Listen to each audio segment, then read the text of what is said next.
Good morning, everyone. How was that? How did it feel to be in those sunny islands? Very nice.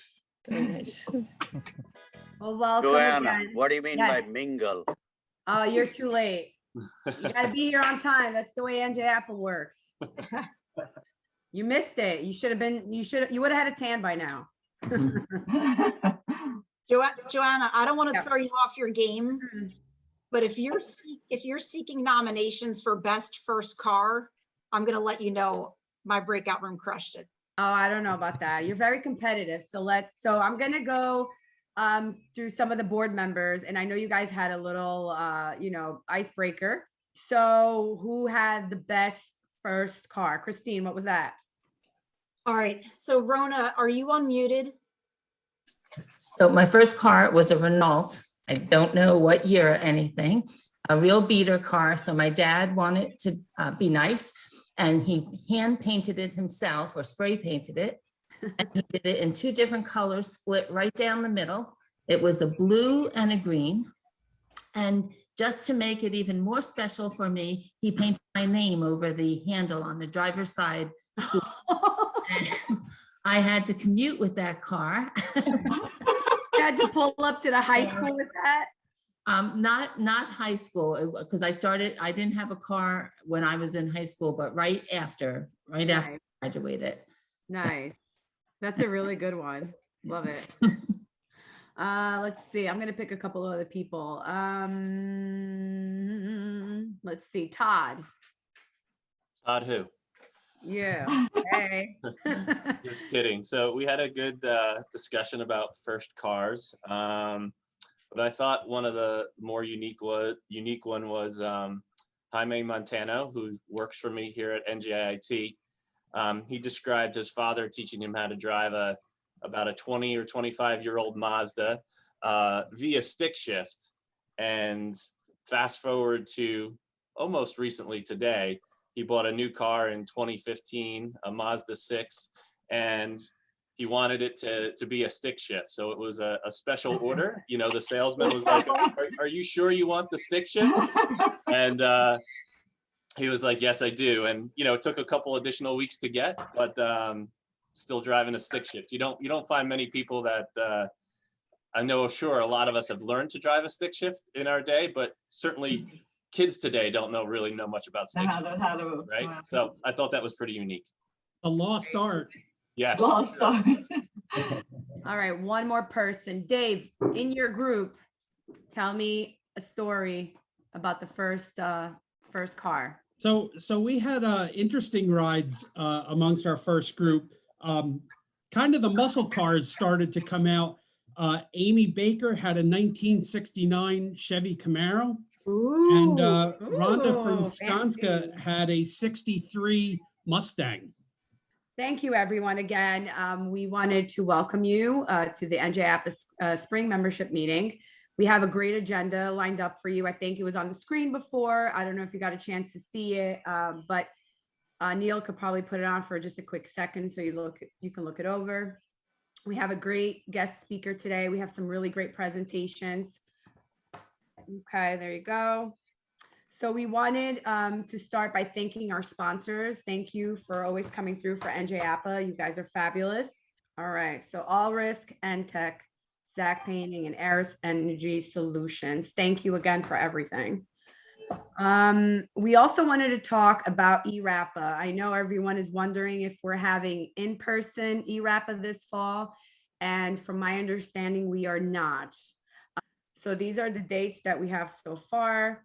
So 2021 was canceled, and we are praying that 2022 in New York will be in person. So we just wanted to give that information since I know a lot of people ask us. So that's where we are with NJAPPA. And then we wanted to also welcome our new slate of New Jersey APPA officers. Welcome on board. And I'm going to go through them really quick. I think everybody's on, so they can say a quick hello just so people can put a face to the name. So for president-elect, we have Earl Farrell from Montclair State University. So Earl, just want to say a quick hello. Hello, everyone. Earl Farrell. Currently working at Montclair State University. I was elected president-elect. This is going to be a very interesting job. Recently held the position of director of membership for NJAPPA for the last couple of years. Welcome, Earl. Next, we have Treasurer Bob Brandt from Rutgers University. I think most of you know him, but just a quick hello. Yeah, hello, Robert Brandt, Rutgers, the Camden campus. I was a director at large with New Jersey APPA. Now I'm running for the treasurer position. So nice to see everybody after the long hiatus with COVID. So looking forward to the presentation. Thanks, Bob. Director of Membership, it's an open position that we have, so hopefully we'll be filling that position soon. Director of Professional Development, we have Zach Henry from Rutgers University. Hi, everybody. My name is Zach Henry. Thanks for, well, hopefully I'll be able to help out as Director of Professional Development. Looking forward to a great year with NJAPPA. Thanks, Zach. Welcome. Next, we have Director at Large. We have Walter Eddy from Rider University. Yeah, I don't think he's on. Okay. All right. And then next would be our business partner representative, Amy Baker. Hi, Hi, everybody. I am happy to serve as business partner representative for NJAPPA. My former role was Director of Professional Development, so I'm happy to also help Zach Henry as he needs it. Thank you. All right, everybody. So that's So- the 2021. Sorry. So Joanna, real quick, just Yeah. for the business formality, Steve Dubiago, who's on the line, on the call, right? And he's the NJAPPA secretary. Based upon this 2021 slate of candidates, we should just ask if there are any other nominations, right, from the floor. If there are any other nominations for any of the positions you see listed here, please list it in the chat and we'll give you a minute to, or a second or two to do that. If there are no other nominations, what I would ask is that Steve formally cast, one vote for each of the people running for each of the positions that you see listed. So if we have no other further nominations, we can close that and have Steve cast one vote for each person, as I mentioned. So. Okay, no additions to the slate of candidate listing, I assume. Correct, Steve. The listing that you see there is the current listing, yes. Okay, so again, secretary cast vote for Earl Farrell, president-elect, Bob Brandt, treasurer, Zach Henry, director of professional development, Walter Eddy, director at large, Amy Baker, business partner representative. As a result, confirming appointment of all previous said positions. So it's official. Great. Thank you, Steve, and congratulations, everybody. Congrats, everyone. Thank you. Also wanted to let everyone know that our fall membership meeting, we are once again keeping our fingers crossed that we could do this in person. I think most people are ready, but we will let everyone know when we are certain of what we are doing. So look out for emails and announcements coming from NJAPPA. I also wanted to take a quick moment to thank Karen and her team, Karen Copeland, for putting this together and helping us out.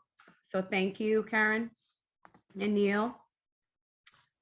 Okay, I think my housekeeping items are done, and I wanted to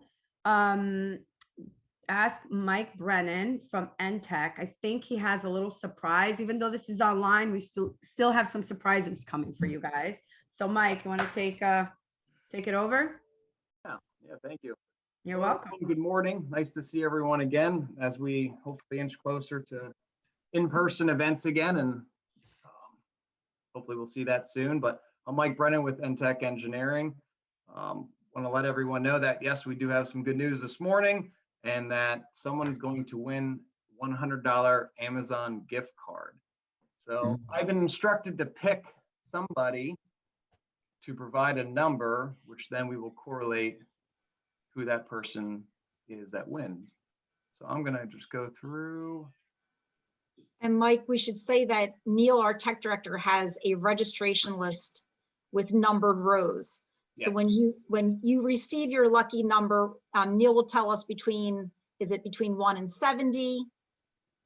Neil, if you can hear me, fill in the blanks. It is between 1 and 60. And Okay. you have to be here to win. All right, I'm gonna pick Don Drost. Are you there? I see you, I think. Yes. Yes, I'm here. Can you pick a number, please? 1 to 60. I'm gonna pick number 11. All right, so lucky number 11 is Mike. I am Mike, but not Brennan. Fennelly, I think is how you pronounce it.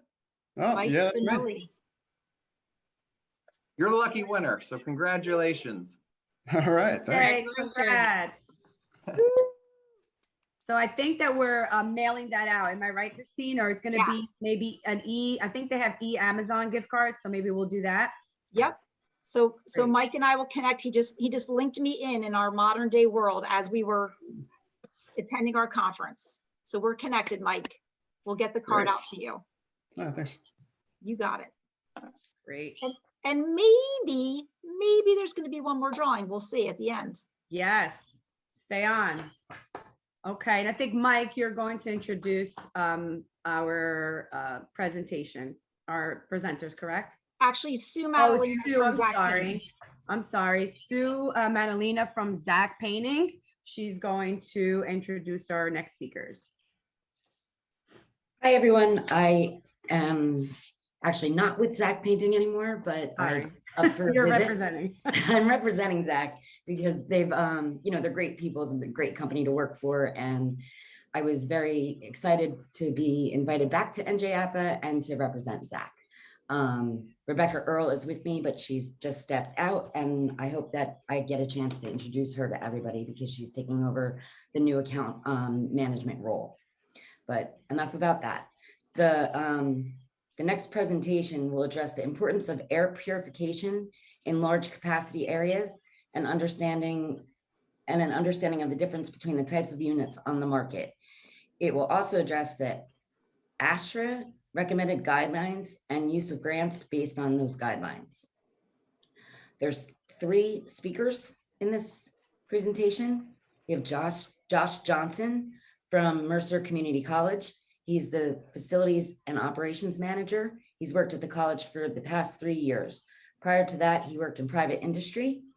Josh has his CEFP designation through NJAPPA and currently serves on the board. George Negron is an indoor air quality expert for a leading manufacturer in the air quality industry. He holds a master's in health sciences, and has consulted and worked on indoor air quality spaces. He also led indoor air quality integrations and implementations in both the US and European markets. Bob, I hope that I don't butcher your last name, but I think it's Kasigi, is considered an expert in the field of facility management with 43 years of federal government, primary and secondary education, and the private sector of facility management. Bob has managed numerous facility, faculty, environmental, and construction projects, and has always been successful in providing a quality learning environment for the occupants of buildings entrusted to him. Indoor air quality has always been an issue throughout his career, and he's always managed to resolve all these issues and keep the buildings open. So I hope everyone enjoys the program. We'll see you later on. Great, thanks, Sue.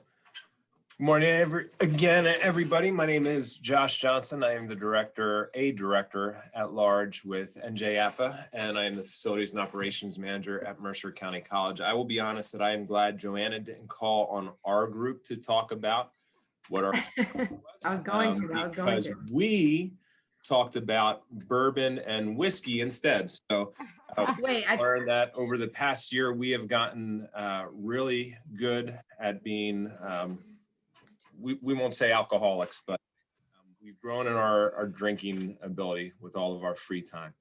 So we're glad you're able to join us this morning and take some time out of your busy schedule to hopefully learn something new and that you're able to network and meet some new people this morning.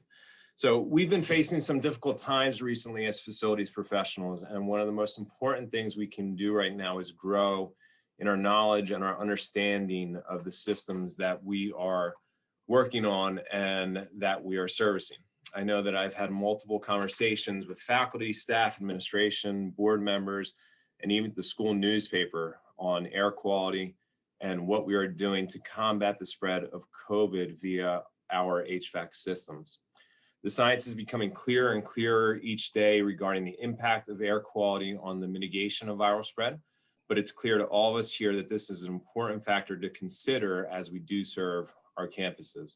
I've got articles from board members outlining the importance of outside air, and I didn't realize this, but it's as simple as opening a window and installing a box fan with a HEPA filter taped to it. I don't know about you guys, but the majority of my windows do not open on campus. So we had to investigate other alternatives for providing adequate airflow. We ended up surveying and assessing all of our air handlers and our related systems, including preheats, reheats, and cooling coils. We're dealing with deferred maintenance. The majority of our air handlers are original to the buildings, 50+ years old, and do not meet modern air quality standards. And physically, they can't provide enough outside air that is even moderately tempered. And they do not meet the air quality standards today, even if they were working at 100% capacity, which they aren't because of their age. So for Mercer County College, we had to look at other ways to combat the issue. We investigated UV lighting, dual ionization, increased filtering, control strategies, and other methods. I believe that sooner or later, we will be beyond the current COVID crisis, but air quality is going to continue to be a long-term issue and something that isn't going away for any of us. Air quality was a concern prior to COVID, and it will be a concern long after COVID is hopefully gone. So the question that we asked was, what strategies can we incorporate that will have an impact today, but will also be sustainable into the future?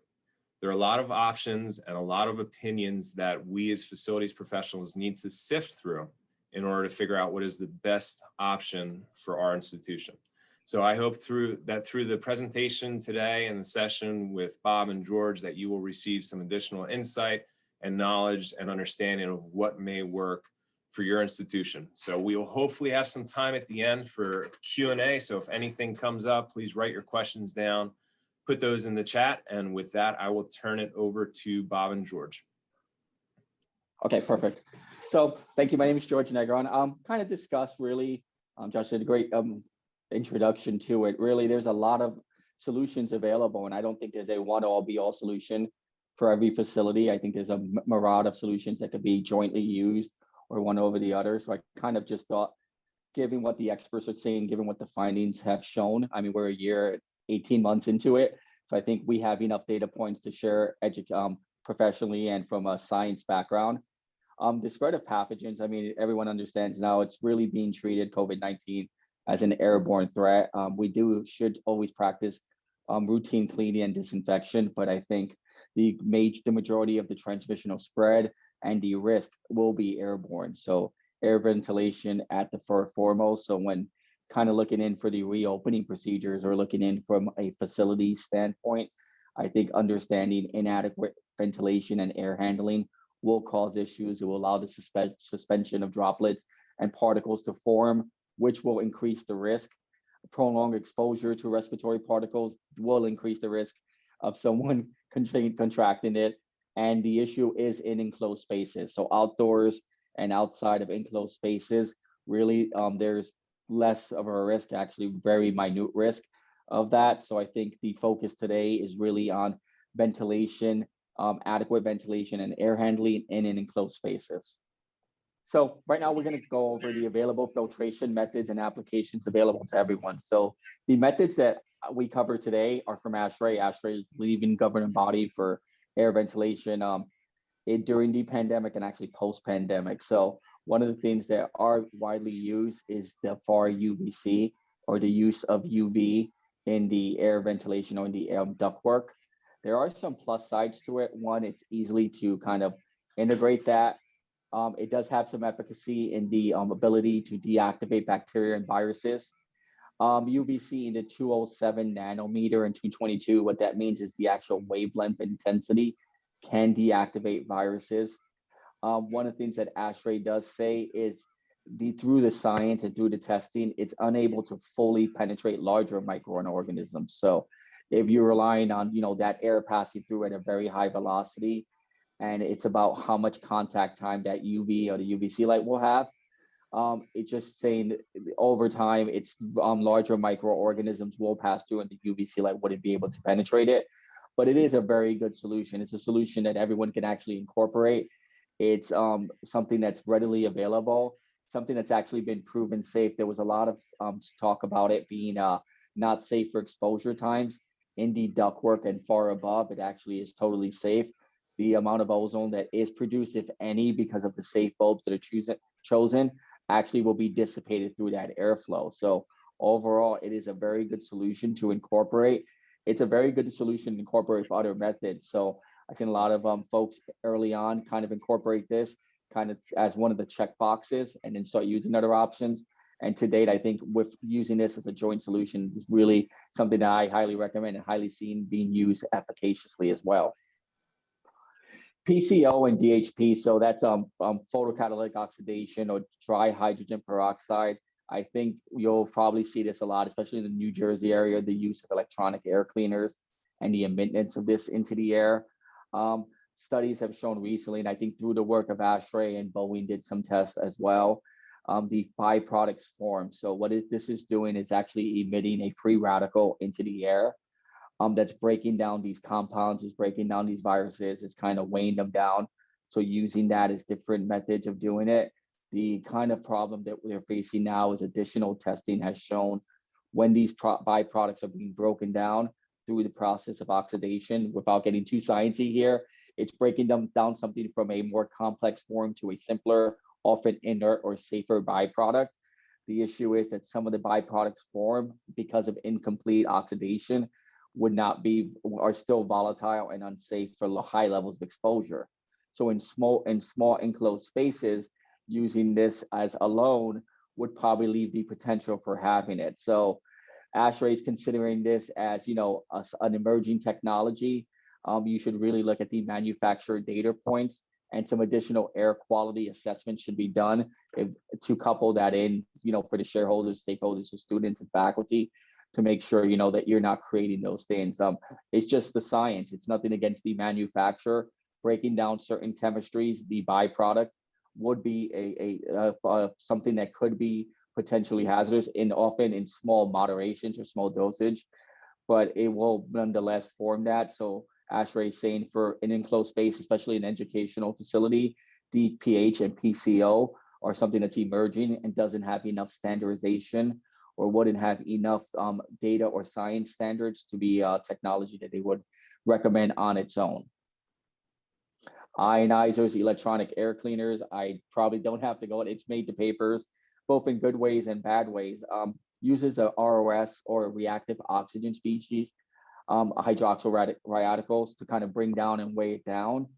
The issue is they're also finding these byproducts, and Boeing really did a good study in an airplane recently. They said, we're going to let off these ionizing cleaners. We're going to see how much of this viral load. So they use a 5X174 and they use a coronavirus surrogate. Unfortunately, what Boeing found, it really didn't make a big difference on its own. It was a couple of tests done.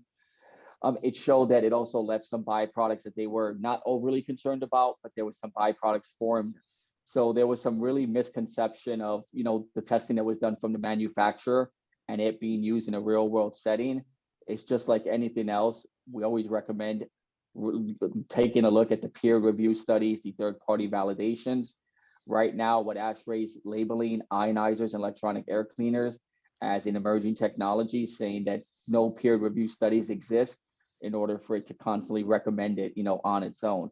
In use in conjunction with other solutions, it's really something that I would say works extremely well. Ionizers have great upside potential and great merit. And I just think as time goes and we continue to speak about air quality, we continue to push our governing bodies to create standardizations and create, a template and stuff that everyone could work off. Ionizers will have a time and a place to be tested, but currently since it cannot be tested against a traditional mechanical filtration, it's really leaves a lot to the imagination on the total efficacy of it. So it's not a downplay on it. It's a young and upcoming technology that still has to go through standardizations. And as the pandemic closes, I think a lot of those testing results and tests will be created. It just really here, we covered the electronic air cleaners tested by Portland State University, Colorado State University. Boeing did some stuff. They found that the device was introducing ions in a space that was higher than what they would like, or producing ozone levels in a space higher. IAQ experts measured that mechanical and natural ventilation and portable air filtration actually provided more of what they were wanting to look for as far as the UVC breakdown of the microorganisms and the breakdown of particulates. So they're not saying, hey, we don't totally recommend using these. They're saying that you can get more bang for your buck. You can actually achieve what they are saying with air ventilation and air exchanges using different devices that are readily available and more cost effective. So a lot of school districts rush to buy really high-end, very expensive electronic air cleaners. And what ASHRAE and some of the testing I've later found out that you could probably achieve better results with a lesser cost, lesser operation time, without some of the potential kind of downfalls that they found early on. But I said, all these things seem to be working itself out, fixing itself. A lot more data points are being introduced. So I think something just to keep an eye out for any facilities or operation manager. Here's the test that Boeing did, and this is an interesting test, and more so just for common knowledge, I will share this. The top part was the manufacturer reporting of this electronic air cleaner. So the manufacturer lab testing actually showed this had a 99.7, almost 3 log reduction, which would have been excellent. So if I read this data point for the manufacturer, I would say, this is good, this is great. I could put it into my facility. It does everything that it needs to do. But in all the third party and real world testing that was conducted by Boeing, the University of Portland, it actually showed no removal rate in that setting. So in the lab, it performed well. It did exactly what the manufacturer said it was going to do, but that was more of a controlled setting. Now, when they tested it out in some real world environments, larger spaces, it actually really showed no removal. And if you look at this column here, the permissible ozone level is 5 ppb that's set out. The manufacturer said, they were light amounts of, which was totally safe. But if you look at what the real world testing showed, it was actually 5 to 10 times greater in some instances. So once again, it's just data points, and this was on a coronavirus surrogate discharge. So the ability to show really no efficacy removal rate on these electronic air cleaners kind of raised some questions on their ability to treat it in larger spaces, since you're not creating those air exchanges and air filtration. So, welcome to share this report. You can probably Google it. It's really made its way around. Boeing, University Portland, and University of Colorado conducted some testing as recent as a couple of months ago. So that can easily be accessed. ASHRAE statements on grant. ASHRAE has no place to say how to use the grant money. In fact, there is no place or no current day time, but ASHRAE is putting out a strong statement saying of the approved $176 billion that was granted nationwide to schools, they are saying you should be using the recommendation of the air cleaning devices, which they have outlined, which is mechanical air filtration, upper UV, up in your air ventilation system, the use of MERV 13 filters, and the use of portable HEPA air filtration. So it's saying there's a lot of technologies out there that have been proven, they've been standardized, they've been tested. They would prefer that grant money be used against that versus an emerging or an unproven technology. So right now, present day in time, there is no where you should use your money, but I think these statements are coming out saying there's equipment recognized, proven, and tested with third-party validation. So if a school is to use that grant money, this is where they would want to do it. I heard some talks in the late July funding. There's going to be more of a stringent eye on it, but to date, there is nowhere you have to use your money. The overall goal is, can you improve your facility's air ventilation? Can you make it safer for the occupants? So if you believe that you have done that, that's what the money's for, to make the improvements that was not there before. So this is kind of ASHRAE's statement on that grant money. Mechanical filtration is very good. I mean, if you can increase your air exchanges with your existing equipment, or you can optimize that by upping the filters that are being used, whether it's a MERV 11 or MERV 13, it's going to give you the largest source of airflow and air exchanges. those that can upgrade to a HEPA filter, you're really ahead of the time. The limitations is, as we all probably have heard a lot on the call today, older systems and older equipments don't allow for that. So you can't put a high efficiency MERV 13 filter on an old system because of the resistance it's created and the airflow wouldn't pass through. So it's actually going to do more harm than good. So that's the one limitation. If your building just can't sustain that, and also some of the electrical requirements won't allow for those capital upgrades. So you're kind of looking at, we don't have the infrastructure in place to support a whole campus integration, but how do we treat the dead spots? How do we treat those? Air conditioning fans, just like Josh covered, can be used to create that airflow, and it's doing the trick. It's really exchanging the air. So there are a lot of things that can be done that doesn't require a really big capital equipment purchase, and it can be done, for upgrades, and certain areas can be upgraded and, cover that. Natural ventilation, if you have the ability to open windows, you are ahead.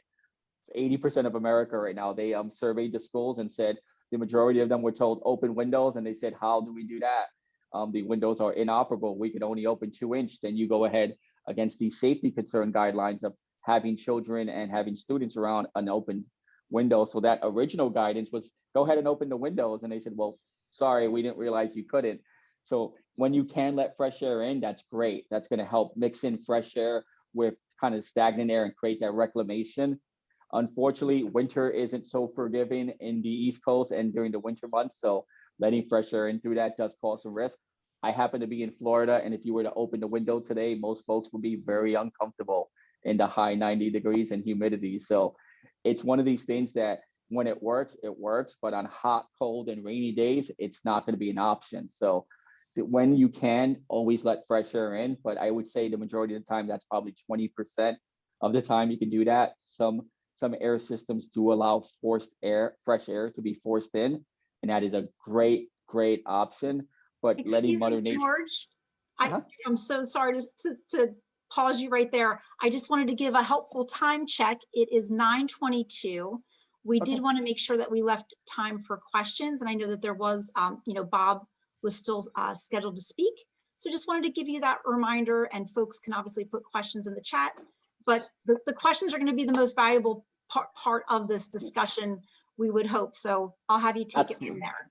Absolutely, and this is actually in closing. So one last option you can do with fresh air, thank you for that lead in, is the use of portable air filtration. So when you can't create airflow, you can't let fresh air in, putting a portable HEPA air purifier will both let you get those air exchanges, air reclamation. ASHRAE has tons of data point standards. You kind of see on the graph here, just a school that used a portable air filtration, how they quickly became in the top 10 percentile of what the EPA considers a Clean Air Act. So definitely readily available on the market. I guess kind of covers what I wanted to cover, just the available applications, what's available, what's being used. And I'll turn it over to Bob, who can kind of, talk about his experiences with it as well from a facility standpoint. Hello, everybody. Thanks for having me. Quickly, from a stakeholders point of view, we always had the challenges over the years of many things, but nothing like COVID. And what I mean about the stakeholders is that now teachers and parents got involved. They wanted to know what the science was. They wanted to make sure that they were involved in the improvement of the approval process of what we were putting in the schools. They were refusing to come back to school until they were satisfied with that. We're still facing that. In West Orange, before I retired in February, we were successful in bringing all of our students back into the schools, finally, because we now met the challenge of the teachers and the parents by doing two things, introducing bipolar ionization as well as UVC into the classrooms. With that being said, we were entirely closed from March of 2020 to February of 2021. Nothing, no hybrid, everything was remote learning because they refused to come in. So again, what was driving our return was being able to prove the science and the testing of what we were recommending. UVC was the turning point for us. The portable units that we installed in classrooms was something that the teachers wanted to see. Teacher groups came through the schools. We had to actually open up univents, rooftop units. We had teachers on the roofs actually looking at what we were installing to compare that to the products that we were installing. And the biggest impact here was the portable units, what we put into the classroom. Here they had a feel, touch, sense of control where they could turn them on and off. Yes, we fixed all of our windows. They were opening up, but George alluded to the fact of weather became an issue. When we told them open one or two, they opened them all up. So again, all of those things lended to coming back, finally getting in. And West Orange, where I did retire, like I said, 1.1 million interior square feet of space was converted to acceptable levels of air infiltration for the occupants of the rooms. And we are still open to this day, but we'll always have the challenge of indoor air quality with old units, rooftops, as Josh had alluded to earlier, that it's going to take time to change all those out. But now we've got their attention. Everybody is attentive to what we have. This is not going to be the end of indoor air quality moving forward. And so, again, I was successful. A lot of testing out there. That's the key to, proving does it work and getting everybody satisfied to get back to the school where everybody needs to be. Thank you.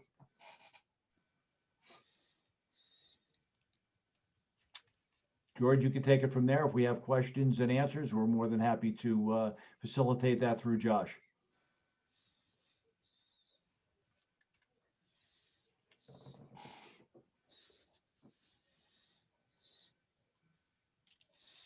So I see that there's no questions in the chat.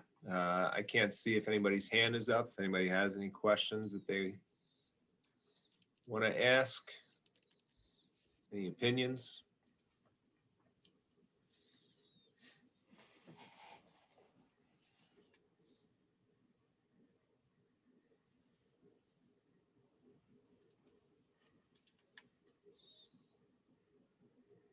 Josh, it's Todd and JIT. So just a question for me, I guess, for Bob and West Orange and what you described. What was the capital investment, Bob, that the school district made in the UV light and the portable air purifiers that you were describing to get people to return to the classroom? Initially, when we put in bipolar, it was about $800,000.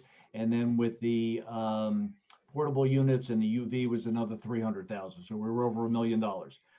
That was through grants. We ended up spending our initial money out of our own operating budget, whatever we had in capital. And then we were able to recoup money through FEMA reimbursements and also the ESRA funding that came through. So that's where we had got our money. Now looking forward, or at least my knowledge of what West Orange wants to do is continue to buy them on ESRA 2 money that is coming out and monies that are coming from the federal government for the future to get the rest of them in the classrooms. They purchased about 270 of those units. There are 700 classrooms, so hopefully in this new fiscal year, they'll be able to purchase some more. Great, thank you.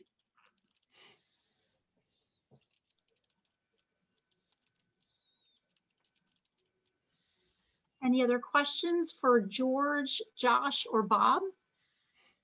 Stuart Heise here from NTech. I have a question for Bob. Bob, I think you mentioned using bipolar ionization and UVC. Are they applying those together, both in the same units, or are they using different technologies in different units depending on conditions?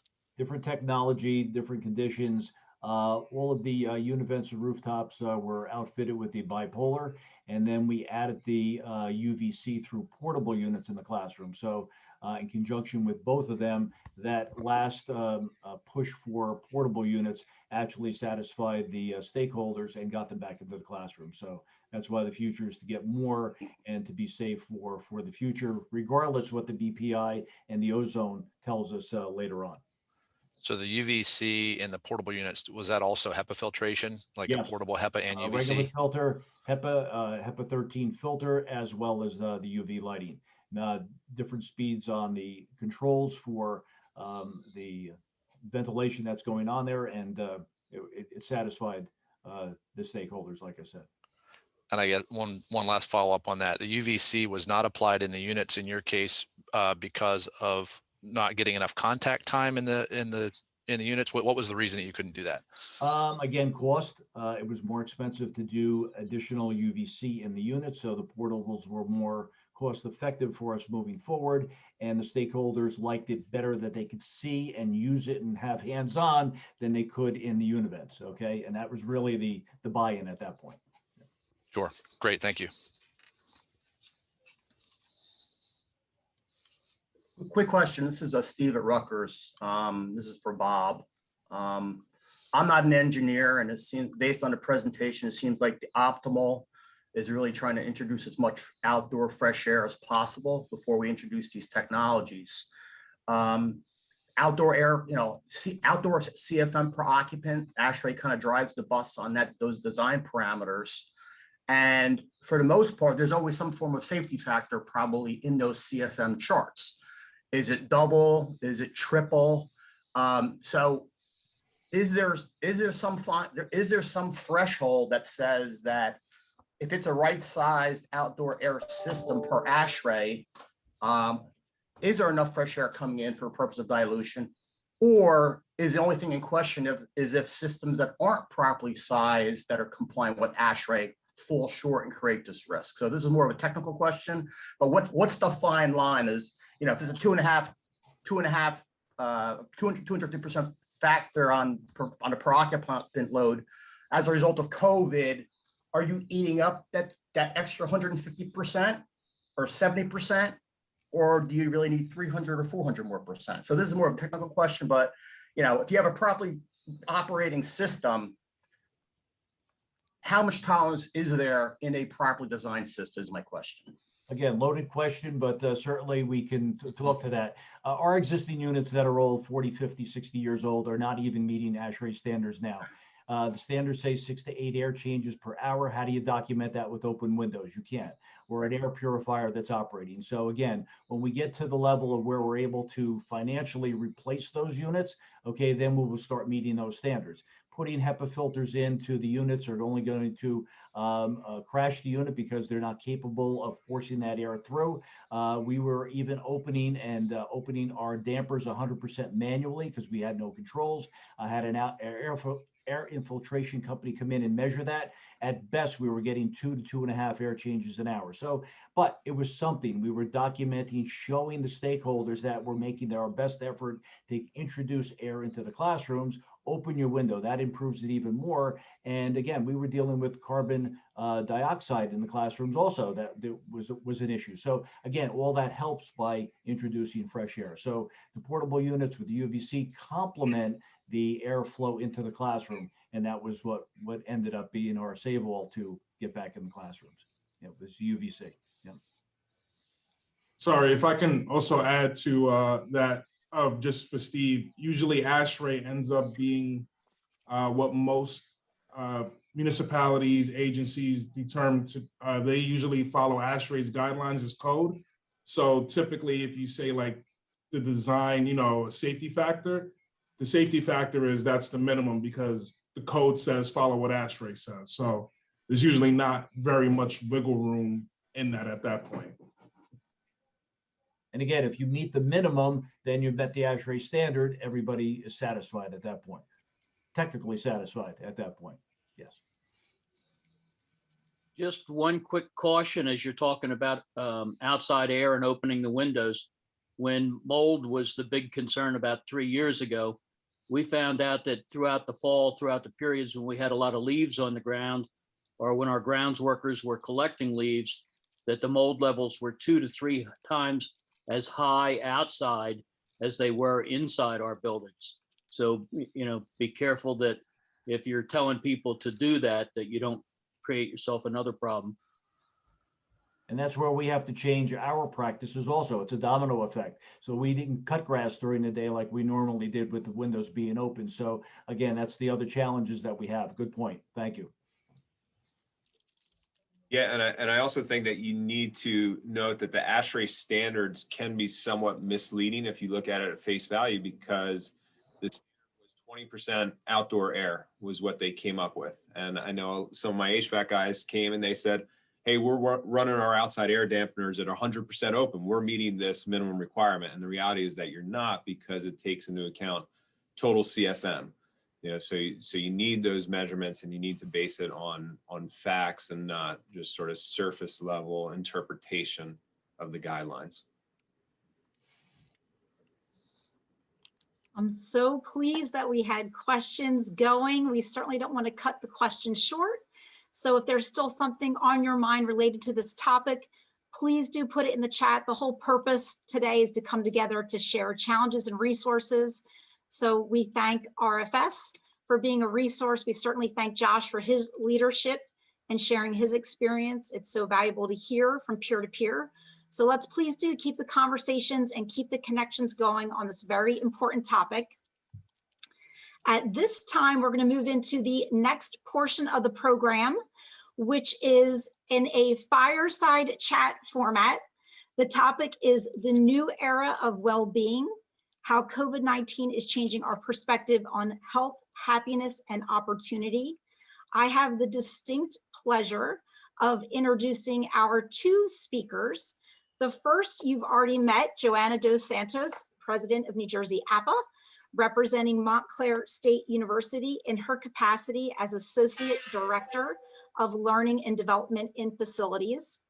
We are also joined by Dan Lerner, positivity psychologist, strengths-based performance coach, professor at University of New York, NYU, also known as NYU, New York University. He crosses the state, serving also on the faculty of University of Penn in their psychology department as well. Just a little bit about how well suited these two speakers are. More than fireside chat, this is a peas and carrots conversation, as both speakers have been dedicated to the topic of well-being and their own personal growth. So for Joanna, who spent 7 years at Montclair, 5 years at Ramapo in a HR and continuing ed capacity, she's always been focused on the well-being and care of others. And that really is a message we want to get across to the attendees who are watching the program. Both speakers are so concerned about you being a part of the conversation, about you having a great experience, you being able to ask your questions at the end or a little bit throughout, and really just gaining something that you can implement in your personal and professional life. So here we are at the intersection of happiness and success, where Dan has spent a lot of his time. And I just want to mention, since we are in dad and grad season, among his accomplishments, Dan Lerner and his co-professor have authored a book called You Thrive. And if you know Angela Duckworth and Grit, she puts it at the top of her reading list and highly recommends it. And if I may, I just want to read one or two reviews of the book, not to sell the book, but so that the attendees really have a feel for what they're going to be exposed to and how it can better their families and businesses. So one person writes, I've been so impressed by the effect the book has had on my son. Josh, you talked about common sense. Here it comes. One quick example, he decided not to take his television and gaming console to school because he read in the book, people who take this with them have lower GPAs. Go figure. But you try this to might be my greatest victory of all time, by the way. Getting a kid to not take a gaming console, I can retire now. Right. That's right. That's right. Better still, this person writes, this is a terrific book. First off, Dan and his co-teacher, Alan, are hilarious. Yes, there are a few dad jokes in there, and I know that because I'm a dad. But seriously, the organization of the material and content is superb. I've read many, many positive psychology books. There are many good ones, but this one speaks to the reader in a more direct and personal manner that was both engaging and convincing. Furthermore, to sing the song of our audience that is based in common sense leadership, so much of the feedback, the reason why Dan's course at NYU is overloaded and people audit it and don't even tell him, is because it's based in humanity, real life examples, and real life implementation. So I'm so pleased that both speakers are going to join forces. Ultimately, we're going to find out how Joanna was also able to fit in her real estate license throughout this time. And you might have heard it's a hot, hot market. So stay tuned for tips on that as well. So pleased to turn it over to the two of them. And again, we do encourage those questions. This is a really important topic, and we hope that you will all gain something from it. Thank you, Christine. That was a great Thank you, introduction. Dan, do you want to say a quick hello before we get started? Hello, everybody. Thank you, Christine, for that introduction. That was the greatest introduction I've ever received. So, you know, I don't know if I can live up to that today, but wow, that was wonderful. Exactly. It's interesting. It's, you know, as Christine was saying, I've taught at NYU for the last 10 years. And, you know, it's funny, I have lots of friends in facilities, but sitting here and listening to the last 20 minutes or so was really, it was so incredibly informative. And I'm sitting here thinking, you know, given the topic today, we're going to talk about what we are looking forward to, how we can manage sort of psychologically what's coming down the pike. I was thinking, I would love to be sitting in facilities meetings like this more often. And I wish that some of my fellow faculty members would as well, because now I get a sense of like what's happening. And I'm sure that you're going to get barrage of questions as instructors and professors come in. And I'm sitting here thinking, oh, that's interesting. That's fascinating. That's how that works. So thank you. I hope I can be as informative for you from the psych perspective as you all been for me for the facilities perspective. That was really wonderful. Thanks for that. I feel a lot more secure too now going back to NYU. So thank you. So thank you again for joining us. We are, you know, we've been through a lot this last 18 months, right? And our facilities folks and our business partners have been working. No one really has stopped. So now everyone's talking about this new quote unquote new normal, right? So reimagining happiness and success in this new normal, and what we've experienced. And so how do we move into that new normal, right? So I guess the question for you is, what do you think the new normal is that everyone's talking about? It's a great question. And my guess is if I asked everyone what their definition of the new normal would be, or their expectation of the new normal would be, it would be different. We have, what, 71 people on this call, right? We probably have 71 different, somewhat overlapping, but different interpretations.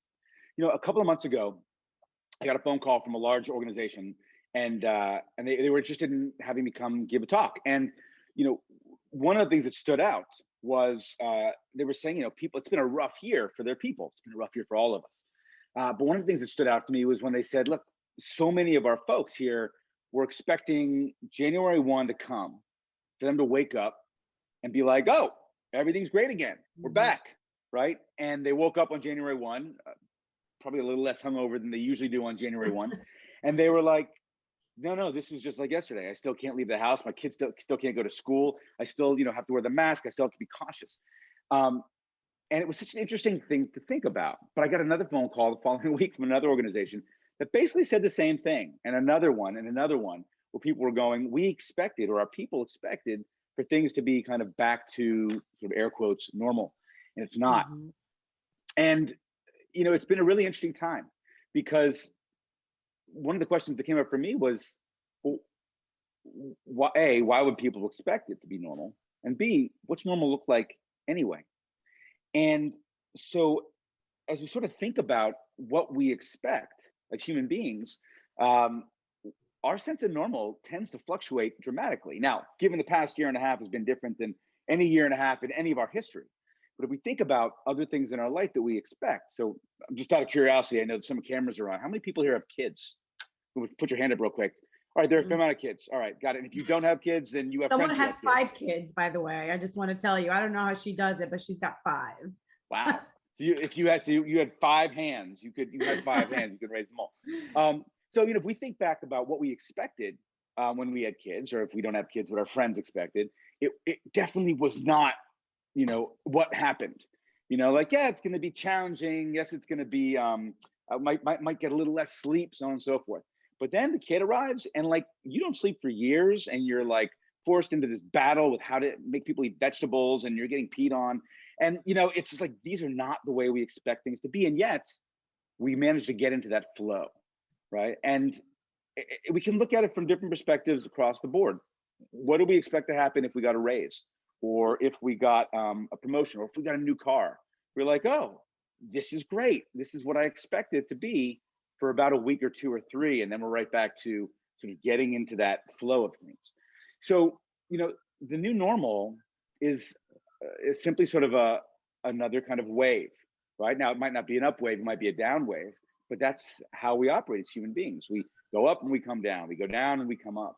And we are in the middle of a particularly challenging one, but human beings tend to go back to baseline, right? And the question that I'd love to address today is, what are some of the more effective ways that people have done that when times have been challenging, right? When there's been tragedies in their lives, or when things have been particularly rough, like, and especially in the last year and a half, what have people done to stay resilient? What have people done to, I'm not going to say thrive and be super happy, but what are the people who've done better? What have they done as this wave has been going up and down over the course of the last year and a half? And we're about to enter this next phase where we can't necessarily predict what's going to happen, but we know there are certain things we can do to make sure that we're able to stay resilient and be well. Yes. So tell us a little bit about what are some elements that are consistent for folks who thrive in life? Give me some ideas of that. So there are lots of elements. And again, you know, it's interesting. Everyone here would have a different one. And actually, I'd be curious. And, you know, if you can put it into, let me ask you one question. Like, what is one element for each person here? And I'm sure there are more than one. If you were to think about what's one thing in your life that's essential for you to be living a fulfilling life, go ahead and throw it in the chat, by the way. Like one thing, it could be anything in your life. Like, what's one thing that's essential today, essential 3 years ago, essential 3 years from now? Like exercise, great. Thank you, Karen. What else? Your family being happy, fantastic. Thanks, David. To feel needed, wonderful. Work-life balance, good, good, good. Health, all right, great. A sense of accomplishment, yes. Connecting with family, oh, keep them coming. This is so good. This is so good, please. Yeah. Outdoor activity, wonderful. What else do we have? I feel overdressed. I'm losing the jacket. Go for it. Socialization, wonderful, wonderful. You know, so we have about, you know, 10, 15 answers here. And if you know, as they come up, please go ahead and put them in there. But while there are some that overlap, patience, wonderful, human connection, all right, terrific. So there's some that overlap, family, human connection, connecting with family, having a happy family. And there are others that are different, sense of accomplishment, outdoor activities, discipline, exercise, right? So these are all correct answers. And when we look at the research on those elements that seem to be essential to folks who are thriving in life, you're basically going to hit a number of these. Actually, all of these will be touched on. There is there's an acronym that we go by, one of the ones that our foundation, financial security. Yes, absolutely. Gratitude, meditation. Yeah. So there's an acronym that we use in our course. The acronym is PERMA, P-E-R-M-A. That acronym comes from famous psychologist Martin Seligman, who runs the positive psychology program at University of Pennsylvania. And the P stands for positive emotion. The E is for engagement. So positive emotion is simply feeling good, being happy. The E for engagement is when you sort of get locked into what you do, being in the zone, being focused, and kind of losing track of time almost, getting into flow. The R is for positive relationships. The M is for meaning, which is a sense that you're contributing to something larger than yourself. And finally, the A is for accomplishment or achievement. Now, if we think about all of these, and if someone wants to put them into the chat, by all means, PERMA, positive emotion, engagement, positive relationships, meaning, and accomplishment. If we think of them all like buckets, we need a drop in every bucket. We don't need all of them to be overflowing, right? But we need to have a drop in each bucket. People who are thriving in life tend to have a drop in each bucket. So we put it this way. Let's say the A, the accomplishment or the achievement, is something that you are totally honed in on. You're getting a huge amount done. You're constantly meeting your goals. You're constantly being promoted or whatever it might be that signifies that kind of achievement. If you have no one to share it with that are in the relationships, it's really hard to be thriving in life, right? If you have, if you're deeply engaged in the work that you do, if you're super focused, you're locked in, if you find it really, really interesting, but you're not necessarily finding that there's meaning to it, like you pick your head up and you're not necessarily helping other folks, it's really hard to be thriving. So we don't need to have each of these buckets overflowing, but to have a drop in each of these buckets is really, really important. And I can give you an example, where we can find how the buckets are different. So we can look at research on folks like humanitarian helpers, people, Doctors Without Borders, soldiers who are embedded behind enemy lines for long periods of time. They don't necessarily have high positive emotions, but they have very high meaning, right? They have some positive emotions, but the meaning is huge. You don't expect them to be happy, but they have something else, and they're engaged, and they have their fellow folks around them to work with, and they feel like they're getting something done. They have to have a drop in each bucket if they feel like they're going to be thriving. So those 5 elements tend to be present in most folks who are thriving. And by the way, for folks who said exercise, being outdoors, that can come in a number of different ways. You might be doing it with somebody else, which is relationships. You might be feeling engaged when you're there. So you have this sense of kind of being locked in when you're outside. Meditation is what some people will say is bottled engagements, right? You're super locked into something. So there are different ways to experience each of these 5 elements, but they tend to be present when people are thriving in life. Interesting. So how do these elements change when times get tough? I mean, we've been through a lot. And so specifically during COVID, how did they change? Right. That's a great question. And, fortunately, we have some research that's emerging that is talking about exactly that.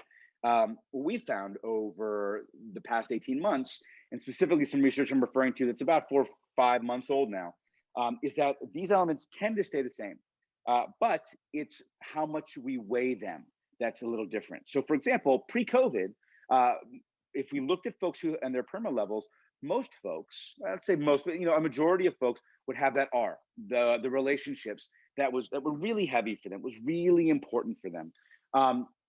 It's been really challenging to find that for a lot of folks over the course of the past 18 months because we can't see people in a lot of cases. So meaning has gone way up, right? The ability to give back in some sense. It could simply be checking in with your neighbors over the past 18 months and saying, what can I do to help you? Can I pick something up at the grocery for you? For an elderly neighbor, for example, how can I be of service given the challenge that we're going through right now? Meaning has gone way up when it comes to folks who have been resilient during really challenging times, pre-pandemic and during the pandemic as well. When challenging times like this happen, you take a step back. So the course I teach is called The Science of Happiness, right? But I want to be clear, it's not happyology. It's not saying everyone should be happy all the time. That's how it works. Now, in good times, we're far more able to look at positive emotions and get a sense of this is what I want to cultivate. In challenging times, that's important, but just as important is the acknowledgement that things are challenging. So the ability to turn to someone and say, I'm kind of frustrated right now, or I'm kind of stressed out right now, or I'm really anxious about something right now, or frankly, I'm depressed, right? The ability to share that with somebody else has been a mark of folks who have been able to be resilient to particularly challenging times, particularly during COVID. So Brian, hold on, stay here, Brian. Right. So being able to acknowledge that things are challenging is important too. Putting more weight on meaning acknowledging things are challenging. These things are important. And then back to what a couple of folks said, self-care has been more important than ever. It's interesting. The other day I saw kind of an ad for a self-helpy app or talk workshop. And the guy was saying, all this self-help crap is a waste of time. Get on with your life. What we're actually seeing in the research is that when we take some time for ourselves, whether it's meditation or exercise, whether whatever it might be that's interesting for us, gardening or cooking, just some time that is for us, that we're actually able to perform at a much higher level when we step away from those kind of activities, right? So having something in your life where you're like, this is for me, even if it's just for half an hour a day, is really important. It allows us to perform at a higher level. So during tough times, meaning is higher. During tough times, acknowledging negative emotion is higher. During tough times, being able to have some self-care is higher. During tough times, those relationships are still really important, even if they have to be on Zoom. As much as we have grown to hate Zoom, they're still important.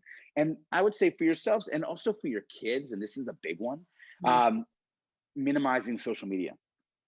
We've seen and this is actually a University of Pennsylvania study, when students limited their social media interaction, Instagram, Facebook, to 30 minutes or less a day, their overall well-being went way up.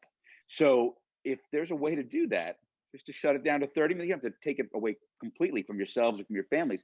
But when we're able to do that for 30 minutes or less, we see a really big uptick, in part because we're not comparing ourselves to everybody else. Right. That's one of the big challenges. I'm sitting in here kind of suffering during COVID, but not him, not her. They're actually doing really well. I mean, just look at their social media. They're out and partying constantly, which we know they're not, but when that's all we see, we tend to have this comparison issue, and that's a real challenge. Yeah, it's funny that you're saying that. I know during COVID, it's hard, and a lot of people on the call can probably relate. My children were home, we were stuck home. And so social media was a problem, especially with my 13-year-old, because she would look at other people outside or on vacations. And she started to get to the point that it was depressing. Well, they're here. Why can't we go out? Why can't we do anything? That's right.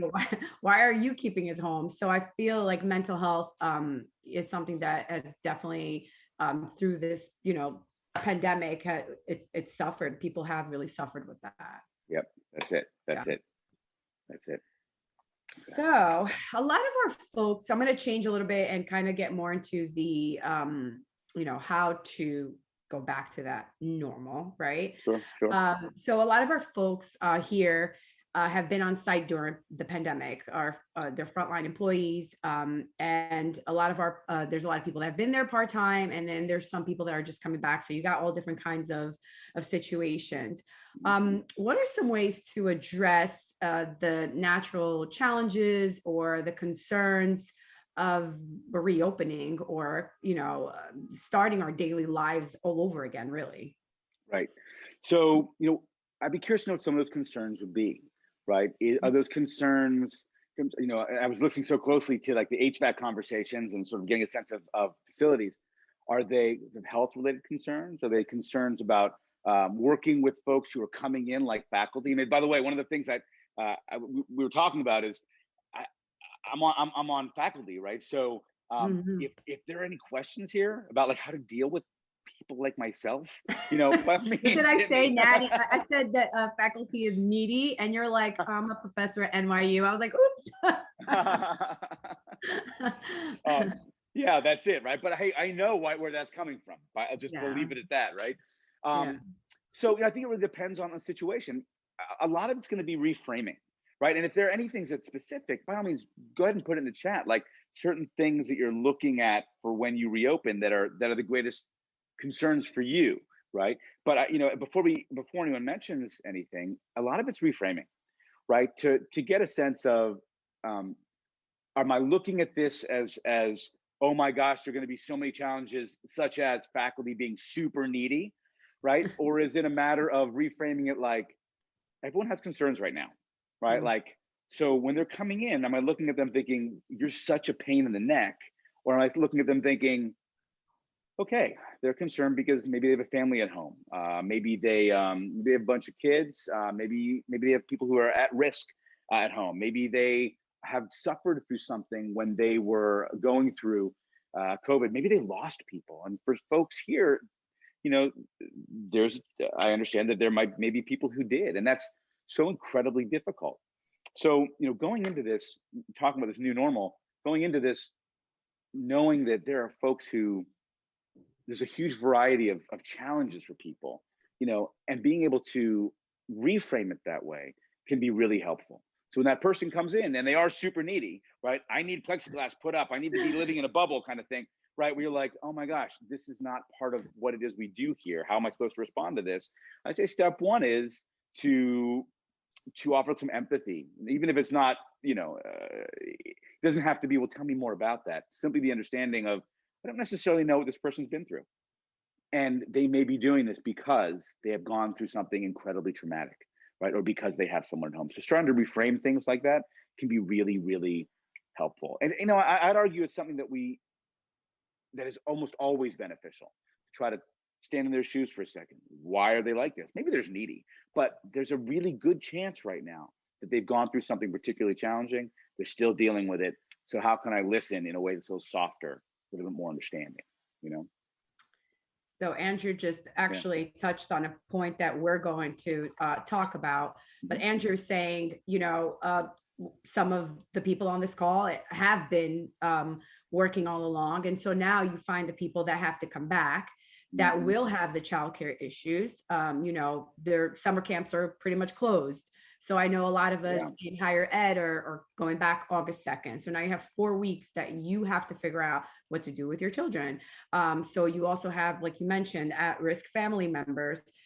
So how can, which was my next question actually, how do you remind people to be empathetic and also remember we talked about this in when you and I spoke, appreciate those that have been here all along, right? Yeah, absolutely. Yeah. So, I would argue that this is a great chance for folks to almost reset's not the right term, but to begin having conversations that may have been more challenging before, right? To sit and have conversations about what their concerns are right now. And it doesn't even, some of them could be one-on-one, but some of them could be group conversations. So when we've been looking at research on folks who, and I use this term with a caveat, but when people are vulnerable in work situations, they allow themselves to be vulnerable. There's a really big switch in the way that people operate. So for example, we looked at vulnerability in oil rig workers, right? So you refer to folks who are some of the lowest paid of all staff members, right? These are jobs that we looked at that were particularly kind of tough jobs. So oil rig workers, when they would hold meetings where each person was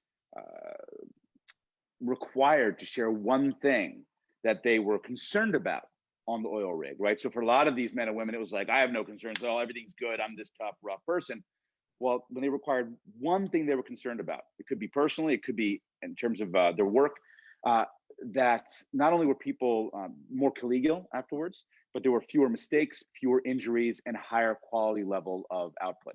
Same thing in firefighting units. When firefighters would share one concern they had about the current operations in the unit, issues that they might be having at home, anything at all, there were fewer injuries, more collegial, and they operated better as well. And finally, the third group that we looked at were nurses. And when there was one person in the unit responsible for coordinating kind of those concerns, I'm concerned about what's happening in this room or in this unit or with my team, that again, injuries went down, overall care for their patients went up, people felt like they were safer, more secure, more engaged in the workplace. So being able to introduce that to folks in a way that becomes almost a regular process almost grows naturally out of the COVID question, which is, what's one concern you have right now coming back from COVID, right? And to make that part of a meeting can be incredibly helpful, not only for the next month or 2 or 6, but as an ongoing thing, cultivating both better team, but also better work and fewer mistakes, fewer injuries, so on and so forth. One of the ways that we found to be particularly effective, and I say this because not everyone feels comfortable. I was giving a talk for a group of firefighters a couple of weeks ago, and the question was, look, a lot of my guys, and I use that term because this person said guys. A lot of my guys are not going to feel comfortable being vulnerable, and that makes a lot of sense. Yeah. So one of the things that we've seen is when we have a role in each meeting, right? When someone's assigned a role, usually 2 people are assigned a role. Let's say you have a meeting of 6 people. Every meeting, 2 different people are assigned the role of what we call devil's advocate, right? So let's say Giuseppe is devil's advocate and Michael Gorman's devil's advocate. That is to say that these 2 guys both have to share one concern or one issue that they're dealing with. It can be at home, but it also could be the workplace. Now, Giuseppe and Michael might not feel like they have anything in that moment, but they still have to do it, right? Which sets the tone, because from the next meeting, when Denise is assigned the devil's advocate and Sandy's assigned the devil's advocate, both of them have to come up with something. So it's not like they're complaining. It's not like they are like they're constantly being overly vulnerable, but it means that maybe Sandy does have something, maybe Giuseppe does have something, and because they're assigned that role, they will end up sharing it. And by doing so, people start to recognize how important this is. This actually came out of work with some pharmaceutical companies where they were making mistakes, right? And some of their pharmaceuticals were hurting people, were incredibly unhealthy. Why? Because doctors were sitting there, scientists were sitting there thinking, I'm not going to be the one to ask this question. I'm not going to be the one to show that I don't know something. But when they started assigning the devil's advocate role to folks, people would start asking more questions. They would come through with more solutions, and they wouldn't avoid the issue of, well, I don't want to be the one who looks this way. So having a role for one or two people in each meeting where it's, what's one concern you have is one way to do it. Another way is, let's go around the table, right? What is one thing that is concerning you right now about what's happening? Let's try to address that. I think that's really great. I mean, we have a lot, most of the people on the call are managers and have direct reports. So being sensitive, to everyone's needs and how they're feeling. And, I know myself, we have a lot of colleagues that lost people during this time. Someone lost their mom, their dad, their brother. That's just how are we going to, we're not experts, right? We're not therapists. And so how can we help people during this time, since we don't have that expertise, and how do you, maybe talk to them or try to, I know you just mentioned, having open discussion, but sometimes these things are personal. So maybe you can give us some tips on that. Yeah, absolutely. So listening is going to be key, right? Simply being there for someone. And it can be really challenging. Someone mentioned before, let's not go back to before COVID. Let's redesign the new work experience. I love that you said that, Karen. So thank you. We have a natural way of being at work, right? And we've all been there where we've walked in, maybe when we were not managers, we walked in, talked to our manager, and when we're expressing something, our manager is basically doing this. Okay, tell me more about that. Right. Yeah, I'll get right on it. Thanks a lot. See you later. Right? Now, how heard do you feel? Right? So sometimes it is really just a matter of eye contact, turning away from your computer and being like, all right, I got a couple minutes. Tell me about that. Right? And simply being present for someone and listening can be really helpful. Makes them feel heard, so on and so forth. Of course, given the examples you shared, Joanna, and the examples that a lot of people have unfortunate is not a strong enough term, but tragically experienced, right. That doesn't always cut it. And so there are going to be situations where, and I would almost argue that if we get into the previous answer I gave, which is people are going to feel more comfortable sharing, they also might feel more comfortable saying, I'm actually really struggling right now, right? In certain ways, I'm down a lot. I'm depressed. I'm feeling anxious. It can go as far as even self-harm. To be able to recommend someone they can talk to in addition to you is more important, I would argue, than ever. I think that 10 years ago, this was more challenging, right? I've been teaching at NYU for 10 years, and even back then with the students, when we talk about therapy, no one would say a word, right? And as years have gone on, and after class, students would come up and say, hey, I'm really kind of interested in therapy. Like they'd wait till the very end of class. And now, and we've seen this gradually over the years, now they'll go, hey, I've been to a therapist. Hey, it was an amazing experience. Or they come up afterwards and go, thank you so much for that, like loud, not quiet. One of the things that we're starting to see more and more of, I think this has been incredibly helpful, is public figures talking about mental health. Just this week, Naomi Osaka, the #1 tennis player ranked in the world, female tennis player, she withdrew from the French Open, citing her anxiety and mental health issues. We've seen it from players like Brandon Marshall and the Jets. We've seen NBA players. We've seen Michael Phelps, saying, I was standing up on the medal platform thinking about self-harm. He was seriously depressed. So we have these exemplars out there of folks who are going for help.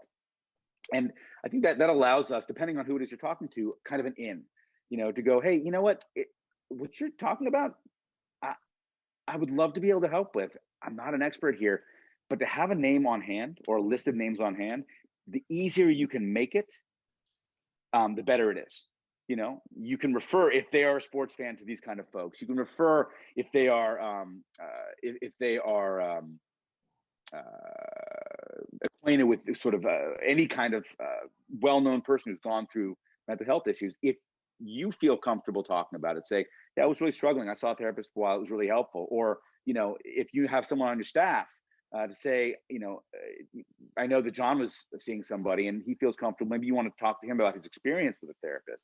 That can be helpful too. The more comfortable you can make it, the better. But I would definitely have something on hand to make it easy to go, look, I know here at the school we have X, or here's a list of folks that I know insurance for us will cover. These are important things because right now, mental health and therapy is both more available and more normalized than ever. So making that available to people is going to be really, really important. Yeah. Yeah. So you mentioned some athletes before, and I know that you work with, some peak performers and in sports and some performing arts. How do they keep it together? How do they still thrive and under trying circumstances? And so how can we maybe learn something from that? No, absolutely. So the work that I've done it kind of runs the gamut when it comes to folks who are performing under really stressful circumstances, both in the short term, things like stage fright, but also in the longer term, right? When they have committed so much of their effort to one thing. And being able to have some simple remedies, or I should say simple habits that we can use, simple exercises we can use are really key. Let me give you a quick example. A couple years ago, I was sitting in my living room and it was a Saturday night. I was really, really looking forward to this Saturday night, not because I've been traveling or working a ton, which we all work a ton, but because my wife and I had been binge watching Breaking Bad. Oh, my favorite show. Right? Exactly. Great show. Right. I mean, yeah, totally. So you get it. You're like, oh, I can't wait. It's the last 3 episodes. I did not leave the couch, I think. Yeah. Right. That's it. That was pretty much it. Unless I had to go to work, I was like, I'd come right home and I'd be like, where's the remote? And so we were stoked, right? Had like our little boy was asleep and a bowl of popcorn and bottle of wine out, and I had my hand on the remote ready to hit play when my phone rang. And I looked down and it said no caller ID. And as we all know, when our phone says no caller ID, we don't pick it up, right? Especially on a Saturday night, unless you're single, which I wasn't. And yet for some reason still I reached over and I picked the phone up and I said hello. And the voice on the other end of the line came barreling out like it was shot out of a cannon. It said, hi, you don't know me. My name is John Doe. Now, to be clear, this person's name was not John Doe. They did not say it was John Doe. That would have been weird. But this person was a very, very well-known musician. And I had been coaching, working with pretty high-level folks, athletes, musicians, executives for some time. But this was like a whole different level. It's like way, way up there. And I thought maybe a friend of mine is playing a joke on me, and I just sort of said hello. And this person just kept going. And they said, look, ever since I started playing music, I knew what success would look like for me.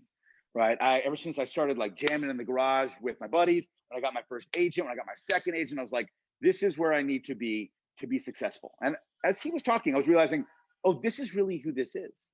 Right. And he just kept going. And he said, look, I have always known it was going to be when I played a solo concert at Carnegie Hall. And now it's happening. And I was like totally stunned because, as I said, this is a high level person. And I went, that's fantastic. When's it happening? And he said, no, you don't understand. It's happening right now. And I was like, I looked at my watch and I was like, 9 o'clock, Saturday. So are you calling me from intermission? He said, yes, I'm calling you from intermission. I just finished the first half. I walked off stage. I walked right to my manager. I told them exactly what I told you. And I told them that I am miserable. I'm a miserable human being. I'm a miserable father. I'm a miserable partner. I don't even like playing music anymore. Where did I go wrong? And what do I do next? And to be frank, what I said was, look, you go back and you finish your concert and you and I are going to talk tomorrow about what you do next. And that's exactly what happened. We talked the next day. We sat and walked through sort of what was going on for this person. And what this person had done was he had focused so intently on one thing, on that idea of success and success alone, that he had forgotten about those other aspects in a way of PERMA, we talked about Mhm. before. Yeah. He had left all his family behind. His relationships weren't particularly good with his bandmates. He had lost sight of like why he was doing what he was doing. He wasn't engaged. He wasn't enjoying it anymore. He had accomplishments through the roof, but that was it. And so we started walking through different exercises to address those levels of PERMA for him. So for example, and by the way, and these exercises that I'll walk through with you, none of them take more than 5 minutes a day. And they're all empirically sound, scientifically proven to be beneficial in these different specific areas, right? So when it came to positive emotions, he started a gratitude journal. Now it sounds super simple, a little corny, but there's tons of evidence to support the fact that this can be really helpful for lots of people. By the way, let me just say that as I'm involved in positive psychology rather than self-help, the big difference is self-help would say, if you do this, you're going to be great. Positive psychology would say, there's a high percentage of folks who experience benefits from this. Not everybody will, which is why I want to share a number of different ways to address different aspects of PERMA. So gratitude journal is one of the most evidence-based ways we know to raise levels of positive emotions specifically. That is simple. Every night, take 3 minutes, or take 5 minutes, write down 3 things you're grateful for and why. 1 sentence each. I'm grateful that I live next to a wooded area because when I got home today, I was able to take a walk and just de-stress, right? I'm grateful for my dogs because when I was having a rough time today, I was able just to play with them, make me feel better. I'm grateful for whatever it might be. And what happens with the gratitude journal is not that we have this sudden realization that everything is great. That's not how human beings work. Mm-hmm. But over the course of about 30 days, when we do this on a regular basis, we realize that there are things out there we're grateful for. And it might be really tough that first day and that second day and that third day. But as we walk around campus, we realize I was really grateful for the way, just seeing how those 2 students interacted. I was really grateful for the fact that Nolan reached out to help me out, that Denise was there when I was challenged to answer a question. There's simple things. They don't have to be big things, but we start to rewire our brain to see the world differently. Yes, bad things still happen, but there are also things that are going well. So in his case, with gratitude journal, he was a really extroverted guy. And I'm a huge proponent of making these exercises your own. He was not going to write things down. But what we did agree was that when he got home every day, the first 3 things he would say to his wife would be 3 things he was grateful for. Now, on that first day, it was really hard for him. He said, I basically paced in front of my door for like 15 minutes. What am I grateful for? What am I grateful for? But finally he got there and he walked in and he was like, this is what I'm grateful for and why, number 1, 2, 3. And then he unleashed with like this torrent of all this other crap that was, because he's a human being, right? As we all are. It's not like now I'm happy, excuse me, but by having those 3 things and doing it every day, his days got better. And his wife acknowledged that. It was interesting. We sat together about 3 weeks later and she was like, oh yeah, he's definitely getting better. There's still issues, but he's definitely getting better. So we know that a gratitude journal is one way to raise our level of positive emotion. When it comes to relationships, it can be something as simple as establishing 1 call a day or 1 conversation a day where you're going to reach out to somebody and say, how are things going today? What can I do to be helpful, right? And acknowledging something they've done well. Hey, I really appreciate what you did in that meeting yesterday. Hey, I saw what you did in that situation. That was fantastic. Really, thank you for that. So, it could be something like that, a simple text or an email to acknowledge these things. Great job today. Really appreciated that. On a regular basis, like every morning, I start off my day with 3 texts or 3 emails, just saying, great job on that. I really appreciated this, whatever it might be. Could also be reaching out once a day to say, just checking in. How are things, right? What can I do to help you out? So making 1 effort a day, either 3 small or 1 large, not only tightens our connections, but also makes our relationships, we tend to be more trustworthy. We tend to be more collaborative, so on and so forth. So there are ways to do that and build them into your habits that are important and helpful. When it comes to meaning, and this is something I worked on with him as well, it was asking 1 of 2 questions, right? And these questions we've seen great research on too. One of my colleagues at University of Pennsylvania, Angela Duckworth, you referenced, Adam Grant was another one, would ask firefighters and ask nurses and ask teachers the question, how does the work that you do help make the world a better place? And or how does the work that you do help other people? When those folks would take those questions back to the firehouse, when they take them back to the hospital, or when they just sit at the dinner table and talk to their families about them, and in some cases, just journal about these answers, their level of meaning rose considerably. So we did a very similar thing with him. How does the work that you do help make the world a better place, help other people? He started thinking about why he made music again and the connection to other folks rather than just being up there and being a star and having the pressure that he had on him. So he was able to raise his level of meaning in that way. He was able to raise his level of positive emotion with the gratitude journal. And finally, we got him into breathing exercises. Now, some people will call this meditation, and some people reference this before. And if you're ready for meditation, I always take a sort of a gentle approach, then wonderful. But even when we've looked at research where people are taking 2 times a day, 3 minutes each time to take deep breaths and just focus on their breath, their level of positive emotions and overall well-being have gone up too. So those are 3 things that we did with him: gratitude journal, the breathing, and the questions about meaning. But there are other ways to address aspects of PERMA as well. So I will give you a site to take a look at. This can actually be a great, I'm gonna put it in right now. It can be a great exercise for your team if it's something that you're looking to do. And it's, let's see, I believe that is it. If you go to, yes, if you go to that website, there's a free assessment. I have nothing to do with this, so it is not self-serving, but it's one we use with our students. It's one I've used with all my clients. It's a character strengths assessment. And we did this with him as well, where we are ranked in our 24 character strengths. And we look at our top 3 to 5, when people use those top 3 to 5 consistently, let's say on a daily basis, they're about 75% more likely to be engaged in their work, as opposed to when they don't use them, when they're about 9% engaged in their work. So a character strength, and if you go and take this, can be something ranging from bravery to kindness. It can be humor. It can be love of learning. And when we incorporate those things into people's processes, they're far more likely to be engaged. So let's take love of learning, right? Let's say that you and your team all take this assessment. You share your results, and someone's like, love of learning is my number 1. Great. Where's the opportunity for you to learn every day? What's something you're going to learn about each and every day that's new? Because when people start to get there, they're far more engaged. For this guy, part of it was humor. And he's like, I have not cracked a joke in practice. I'm like way too serious. Everything has to be perfect. But I remember back in the day when I was enjoying what I was doing, I was making sure there was always some humor there, some lightness there. So he went about looking for those things that he found to be kind of lighthearted in his work. And as he started to incorporate more of that, he became more engaged. So using character strengths can be incredibly valuable too. Each of these exercises are really aspects of PERMA that we're talking about. And to be able to cultivate those works in folks who are working in a very public way, as a lot of my clients are, but also for my students and also for folks who are not working in that capacity. One of the nice things about each of these exercises too is they're all free.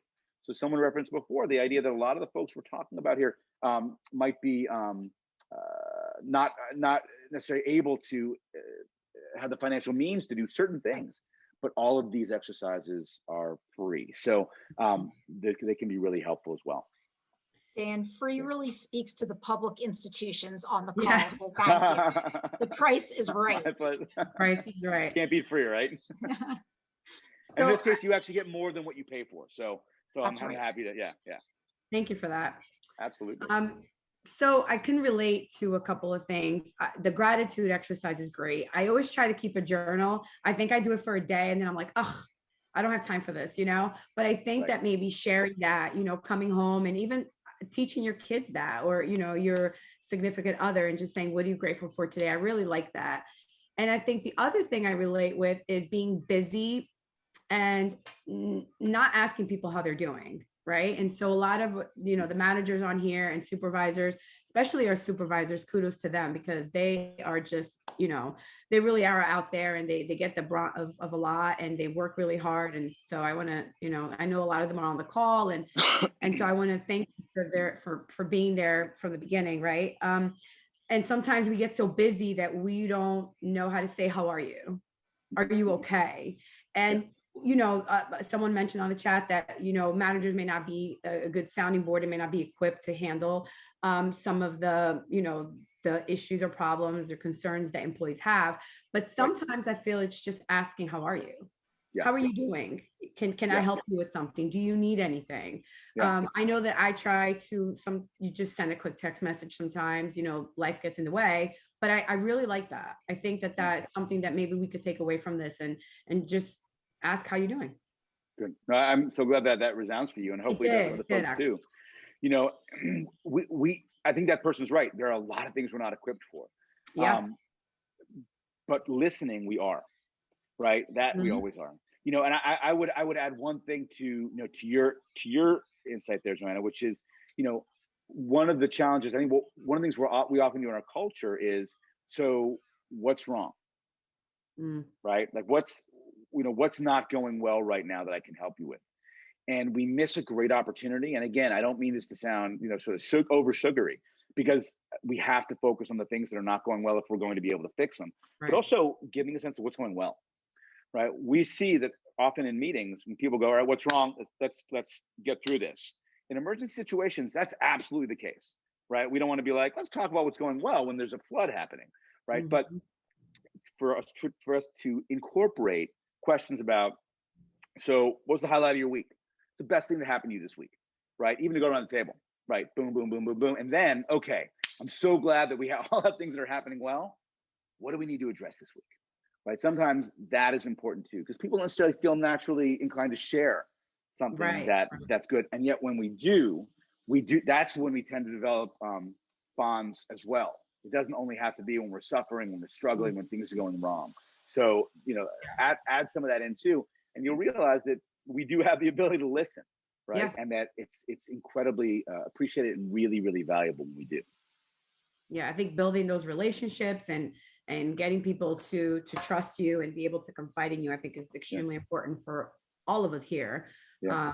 And by the way, if I just join one more, I'm so sorry to interrupt you. No, please. And speaking of all of us here, all of us here, or all of you here, have a unique position. And one of the challenges with being a manager, I don't have to tell you this, is often when you sort of ascend to that position, well, who do you turn to? Right. To be able to say, I'm challenged as a manager in this way, or to celebrate, like, my team's doing great. Like, who do you share that with in a way that you can learn and they can learn and you can celebrate together, or you can learn from one another? So if Todd were to reach out to Sean, or anyone who is connecting on a regular basis, to go, all right, so what was a big win for you this week? All right, great. Now, what's your biggest challenge with your team this week? There's a really good chance that Jamie's speaking to Jack, Walter speaking to Sandy, they're going to go, oh, you have a similar issue that I'm having. How'd you get through that? Oh, that's really interesting. I hadn't thought about that. Oh, you have that issue? That's what I did. I hadn't thought about that. So being able to connect and share both the challenges you're having on a managerial level, but also the things that are going well, the solutions on a managerial level, is invaluable, right? I'm trying to imagine it's part of what this organization does, but to almost do that on a regular basis. Every Friday, I'm going to have this call with this person. I'm going to talk about the big win for the week and the big challenge for the week, or with these other two people, these other three people with my cohort. That can be really, really valuable. Right? That's great. Thank you so much for this. So we want to start opening up for questions. We saved a lot of time for that. And I think a lot of people have been putting things into chat, but you can either put your questions in the chat, or you can unmute yourself, and ask Dan questions. He's excited to answer them. I am. Joanna and Dan, I wanted to ask a question, an informal raise your hand poll or throw it in the chat, going back to a point that Dan touched on about people being afraid to say they don't know something. And I think for managers, supervisors on the call who are working with teams, I wonder if that resonated, and how many of you are concerned that might reflect people on your team, and that something could go wrong because they don't ask for help or ask for a question. And would you like a tool to encourage them to come forward more, or make it easier for them to say, I don't know, or I'm struggling, I do need help, or I'm looking for more direction. So is it a concern of yours that you might be managing someone or several people on your team who are afraid to say they don't know something and that could impact their work? Go ahead, Dan, take that one.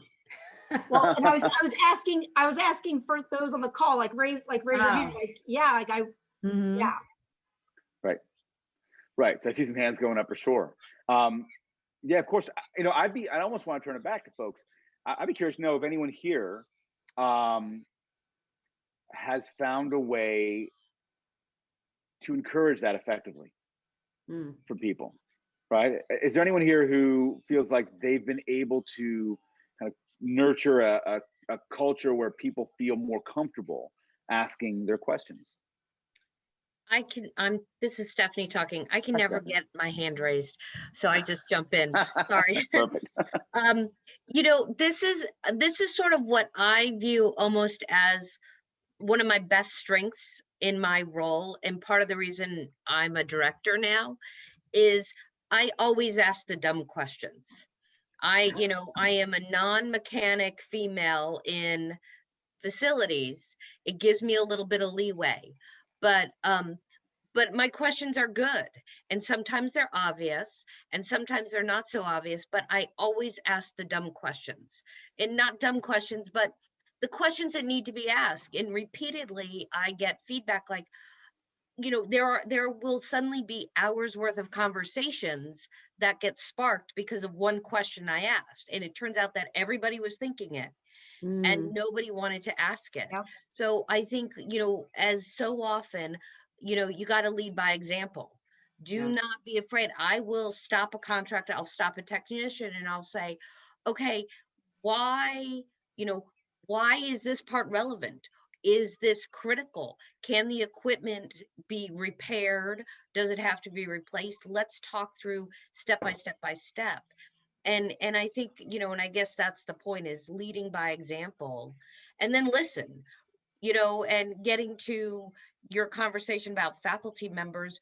My approach is, it is really easy to listen to somebody's concerns and dismiss them and be like, oh, yet another crazy wacko. They're concerned about methane levels in the classroom, whatever. But when you stop and say, that concern is very valid to that person, that is a person with emotions and anxieties, and that is a real concern for them, it takes it to a different place. And again, just like with asking questions, if when someone asks a question, you say, that's a real question for them, and there is validity and validation in there. So I think those are a couple things that I've worked really hard at, especially during these last times, to try to help solve those problems.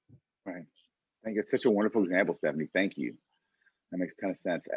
Anyone else? Has anyone else sort of found that approach? They relate to that approach?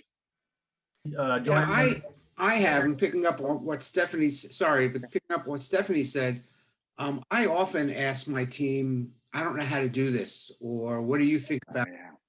And I don't always have the answer. And I think what that does is encourage them to say, well, I don't know how to do this either. So we have developed kind of a dialogue and a trust with each other that nobody has all the answers. And the only way we're going to get something done is by being a team and putting our collective resources together to develop the best answer to whatever we're trying to solve. But it's as a manager, showing that you do have vulnerability and you don't know everything, that allows people to be vulnerable back. Right. You know, thank you, Michael. I could not have put that any better myself for either of you, because you're talking about, you're both bringing life to research that says exactly what Michael just said and what Stephanie illustrated. When we are vulnerable as managers, we are encouraging a culture which allows for greater question asking. Not only allows, but encourages greater question asking too. Zachary, I'm sorry, I saw your hand up too. It sounds like, you were one of the people who had your hands up before. Yeah. Yeah, I've actually found that it's been easier with my line level staff, even though I have a technical background. There's some areas where I have more of a MEP background, mechanical, electrical, plumbing, and not so much the architectural and structural side. So I've asked my carpenters, hey, can you fix the ceiling? What do you need to get it done? Because I don't know how to do this. And they'll tell me, but I found that with my supervisors, they've had issues, and even with me or with staff and admitting, I don't know something because they feel like it's a weakness on their part or they're going to get in trouble for it. Whereas, I'll even do it in front of them. I say, I don't know, so can you help me? Or if you have questions, let me know and I'll do my best to help you. Right. So is there any way to help out with that, that mid-level? It's not necessarily the line guys. They'll come and say they don't know something. And, the supervisors are really where I'm having trouble with getting them to open up a little bit more. So just because I'm unfamiliar with the structure. So the folks, supervisors who you are overseeing, or supervisors who I oversee. So there's the You oversee, line right. staff, the mechanics, then there's supervisors who directly oversee them. And then it's the management staff, which I'm a Right. part of. my first, and I'd love to hear from folks here who have this experience. My first response is to go back to that devil's advocate idea, which is, part of this meeting, everyone has to bring a question. What's something you don't know? Just get them used to it, because you get into the habit of knowing everything, right? That's when real problems happen, right? Because they don't ask the questions in times when they really need to. So, what's one thing that you don't know, you'd like to know, or that you'd like to know more about, right? And just making that part of the process, part of a meeting, part of almost a group meeting. Clearly, you're leading it. I'm trying to learn more about this right now. I would love to, hear your feedback. What's one thing that you'd like to learn more about, so we can start moving towards that as well? Joanna and Dan, Steve at Rutgers. I first want to acknowledge Andrew Christ for really, being the backbone in terms of us acknowledging our frontline staff that are essential personnel. And that really goes a long way when you hear that from a leader. At Rutgers, we had over 3,400 residents on campus in summertime. At our peak, we had over 230 students that were either in quarantine or isolation, meaning confirmed cases or suspect cases.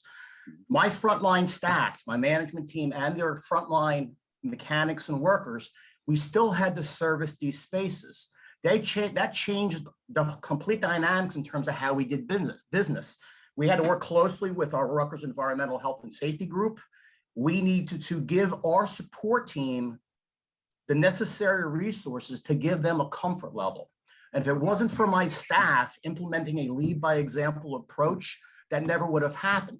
Something as simple as, why am I going to be servicing this space? Are you providing me the right PPE? What if I get sick? I'm exposed because I'm taking this home to my families. So with the support of increased awareness, training to answer the I don't know questions, we implemented a very, very aggressive strategy to establish some comfort level to our frontline staff that are potentially exposed.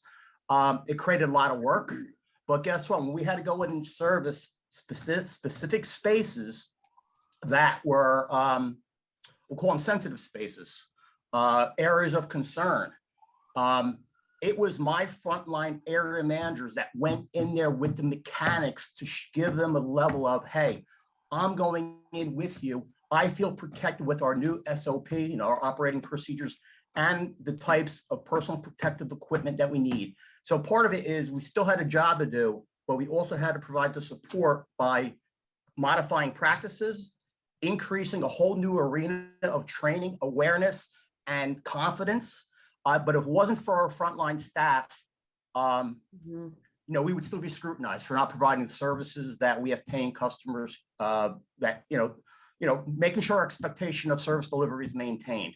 And I also want to give kudos to our Rutgers colleagues at RVHS, because they're also dealing with a lot of our medical facilities too, where the similar types of exposures are there as well. So I just want to make a driving point where, the new norm really changed significantly at the frontline level. And it gave you a whole sense of, it took teamwork to another level. So I just want to make that comment. Right. It's really interesting insight, because you're talking about on such a large scale, right? How you get to implement these things. It's really, really good. It's a good point. Thank you, Steve. Thank you. Hey, Steve, Robert Brandt here, Rutgers University. I think what Steve said is really important, and a lot of it starts with inclusion in the beginning with your staff. If you can talk with your staff on the onset of a project and make them feel part of it, you can get a lot of back and forth and a lot of questions answered just through communication back and forth. If they feel comfortable talking to you from the beginning. A lot of times when we have projects on our campus, you know, I'll go to my staff and say, look, I want to do this. What do you think? Do you have any ideas? What's your opinion? How would this affect you if I do this? And if you just open up conversation with your staff, no matter what the project is, you'll get a lot of feedback. So that's just my opinion. But. I appreciate that. And by the way, Robert, just as a comment, I know Scott, you're up next. You know, when we look at research about these kind of questions and answers, when people are asked questions, they feel far more competent, right, than when they're told. And so being able to ask questions and to have that dialogue back and forth, they're more likely to ask questions in return, and they feel more competent and they feel more involved. So I love that strategy, Rob, that you're using to illustrate what Steve was saying. And also, I think to answer to a certain extent, Zach was asking, which is, how do I get people more involved in the conversation? Ultimately, it's a conversation, right? And being able to facilitate that, people feel more comfortable being open about what they don't know, in addition to sharing what they do. I was going to kind of echo what Michael had said earlier. At my organization being relatively new, I had to kind of learn my way through things. And I got to say, our senior leadership was very helpful in hearing me out, understanding what I wanted to try to accomplish. In many cases, even now, are providing advice to me about, like, you know, Scott, let's see if this particular client responds back, and then we'll jump on a chat with him. Otherwise, just let it, you know, materialize naturally versus trying to force something in. But also, they're allowing me now to sort of mentor one of our young engineers in the business development end of things, which is going to be interesting because, frankly, I've sort of done it by afar by, you know, talking with other colleagues outside my own company. But this will be the first time where I'm kind of mentoring some young person in how to handle the whole business development thing. So I kind of want to echo what Michael was saying earlier, is that it's good to have resources around you so you don't feel isolated. Right, exactly. Yeah, that's really good, Scott. So I'm going to echo a little bit about what Scott mentioned about senior leadership. So a lot of our frontline employees, again, you know, every time I would talk to them, they would mention transparency, right? They wanted to just know what was going on. They felt, you know, if we know if we know the why, then we can move forward. And so a couple of years ago, we started doing town hall meetings where our vice president, who was on the call, I'm totally throwing him under the bus because I thought he should mention how well this went. And we started having our frontline employees, managers, it was everyone in a huge room. And we would, you know, he would talk about the updates of the campus construction and everything that was going on. And then he would open the floor and he would let people ask questions. And the first town hall, or maybe even the second, I think no one asked a question. Everybody went to him afterwards and they were like whispering. It was what you mentioned before, Dan, right? And then as we started doing this, it just opened up and people felt really comfortable asking questions in a room with, you know, 350 people. And so I think it does come from leadership, from senior leadership, you know, that they start just communicating and being transparent. And I think employees really appreciate that. Yeah. So that's just an idea of something that we've done. We couldn't do it obviously during COVID. We did conference calls, but we still kept it going. Right. That's it. I mean, once you get that sort of that feeling in the room or that feeling in the meeting, it takes a second. It doesn't always happen immediately, but it grows. You know, I think often our inclination, especially as managers, and I certainly know as, you know, as an instructor, our inclination is to answer that question. I'm here to answer that question. And often we are, right? But if we also add to our profile, I think to your point, Joanna, add to our profile, you know, part of my job here is to help people have dialogue, conversation, and ask questions. Then we get out of that sort of mindset of, I am here to answer questions. I'll jump on that. So, you know, I have I have about 1,000 students a year. And so when I, in this room, and about 500 students in the room each semester, someone will often ask a question. I'm like, I know the answer to that question, but often I will say, who else, what do you guys think? Anyone here know that answer? Anyone else have an experience like that? Who else has been stressed out like that? Who else is, and you see the hands go up. One of the most valuable, hands down, if I had to pinpoint the most valuable, I don't know if it's a fair question, moment in my classroom, every semester, it's when I show them data about students who have been stressed out, right? And students who are suffering, who are feeling helpless, who are feeling sad. And so when I show them data about stress, 90% of all college students go through overwhelming stress each and every year they're on campus. And their eyes are like, whoa. I'm like, who here's been stressed out since they got to campus? And all the hands go up. And I'm like, wait, keep them up, look around. And you see them all looking around and their eyes are like, oh my God, I thought I was the only one. And that changes everything in class. And that's usually the second class of the semester. And from then on, they're like, oh, I'm not the only one. So when I ask a question like, what's something that stressed you out in the past week? And some grades. I'm like, anyone else? And like hands go up, but it'll become verbal. They're like, me too. Dating, me too. Like in the back of the room, when someone shares something that's gone well, all of a sudden everyone else is getting involved. So being able to cultivate a place where, I mean, to your point, Joanna, where you're saying, all right, so Steve was talking about that he's really finding X difficult. Anyone else here experiencing that? Right? Great. All right, wonderful. Can someone else share a way that they've dealt with it? Oh, that's really interesting. All of a sudden it's a conversation because my role is not as a teacher, it's as a teacher and as someone who's here to cultivate communication. So once we change that framework, and I almost go back to make sure who it was who was asking the question before. I'm so sorry. Asking a question about supervisors and being open. But once we change that to part of my job description is getting people to talk to one another, right? Things change. I think that's sort of been a theme throughout. I think Steve shared that as well. Robert shared that as well. I think Joanna, you're highlighting that too. What's my job description? What does managing look like? Does it look like asking questions in addition to giving answers? If it does, okay. If it looks like cultivating conversation, how do I do that? And all of a sudden our jobs change and we start to have that communication.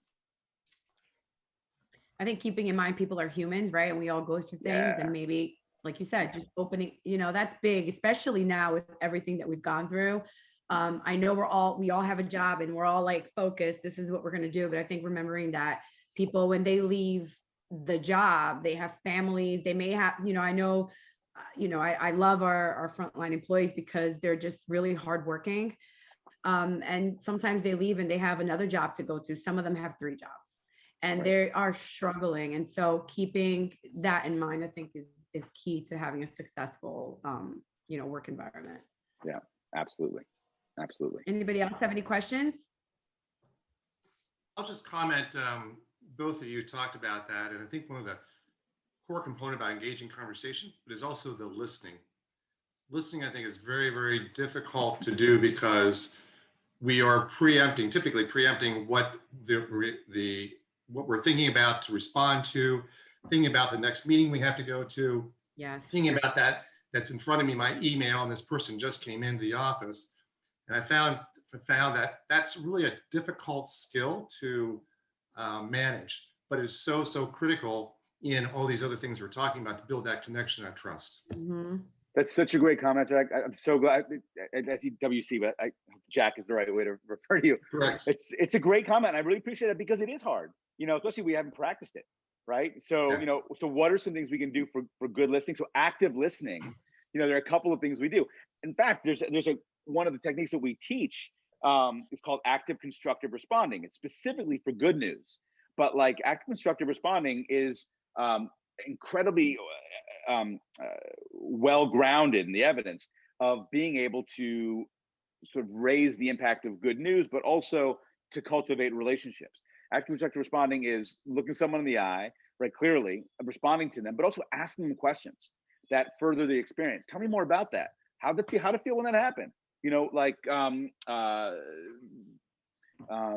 are you looking forward to now that this has happened, right? So knowing that instead of, as Jack's saying, anticipating what you're going to say or answer, what's the next question you're going to ask, right? That's a way to do it, right? To focus on what's one thing and if it's not good news, if it's a challenging thing, still, what's the next question you're going to ask to help this person if you frame it differently? How do I help this person walk through this situation? What's a question I can ask to elicit more of them talking, right? How can I be actively engaged in them? What's interesting about this for me? Those kind of things are really talking about mindful listening, but those things are really essential. And they don't come naturally because we're all super busy. So like, how am I going to be super attentive? That's how am I going to be in the moment? Those things are essential to good listening, and they don't come naturally to a lot of folks. And still get our jobs done, right? Correct. Yeah, and maybe even better, right? Yeah. Yeah. Does anybody else want to make a comment or question? We're right on time. Okay. I was just going to add as well. I mean, throughout the course of COVID, and I know for the firm I work with, I sort of rose actually through into a leadership position from the beginning to the end. And I think the other important thing to really focus on is, you know, during this time, everybody was in their house for however amount of time dealing with whatever, but there was a lot of discovery that was made, right? You discover, oh, I have this, or I found a better way to do this more efficiently. And sometimes that's not heard. And I have to commend the leadership of my team, like that during this time, I was able to connect, you know, where it was, you'd go walk up to your supervisor's office and say, hey, you know, I have a question, I have this. And they say, oh, I've got to run, we got to do this.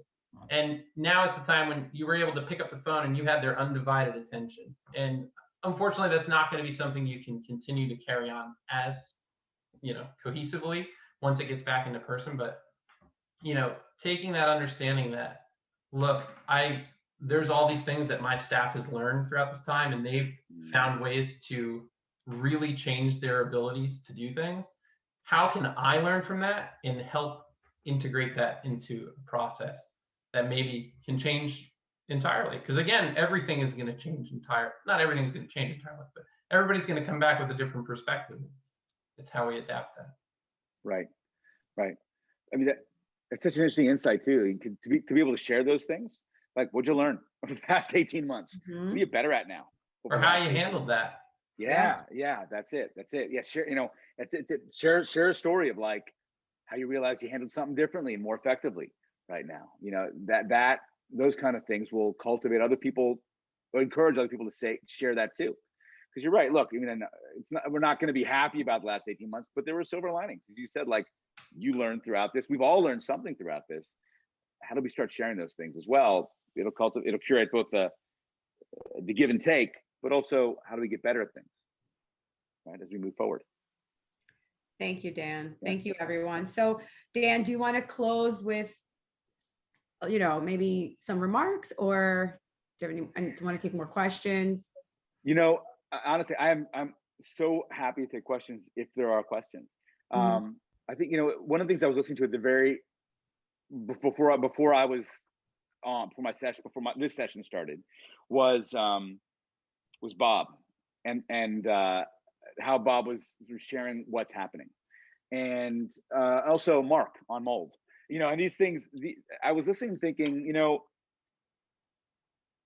I think Bob said, you know, well, how things have changed over the course of the past 20 years, right? How things are constantly changing, how we're constantly learning about things, and how there's going to be a lot to take in the course of the next month and 2 months and 6 months.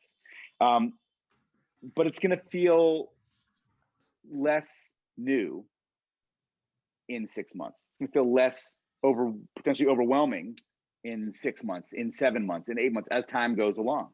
And in a year, we're going to come back and sort of, we can look back on this time and go, well, that's right. There was so much to take in last year at this time.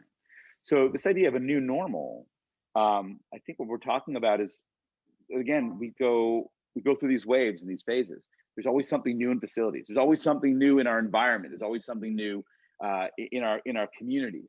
And we are learning and we're overcoming and we're constantly changing and we're adapting to those things. Like psychologically, it's a similar thing. Some of us are really suffering right now. Some of us are kind of maybe over that hump and starting to kind of normalize, we'd say. And we're going to experience a lot of these things differently as we move forward with faculty, with colleagues, with students. But there are some established things that we can do. right? Some of them I talked about with PERMA, like these 5 aspects, no matter what's happening, these 5 aspects are important. And now these opportunities that are rising, that Daniel's illustrating, that Jack's illustrating, you know, that Michael's illustrating, how do we listen, right? Simply, what are we coming out of here? How can we come out of here maybe stronger in a way? If, you know, I don't think there's a normal at all, but maybe what we can do is emerge even better than we were 18 months ago. And that, I think, is where the opportunity lies. That's the goal. Thank you so Yeah. much, Dan.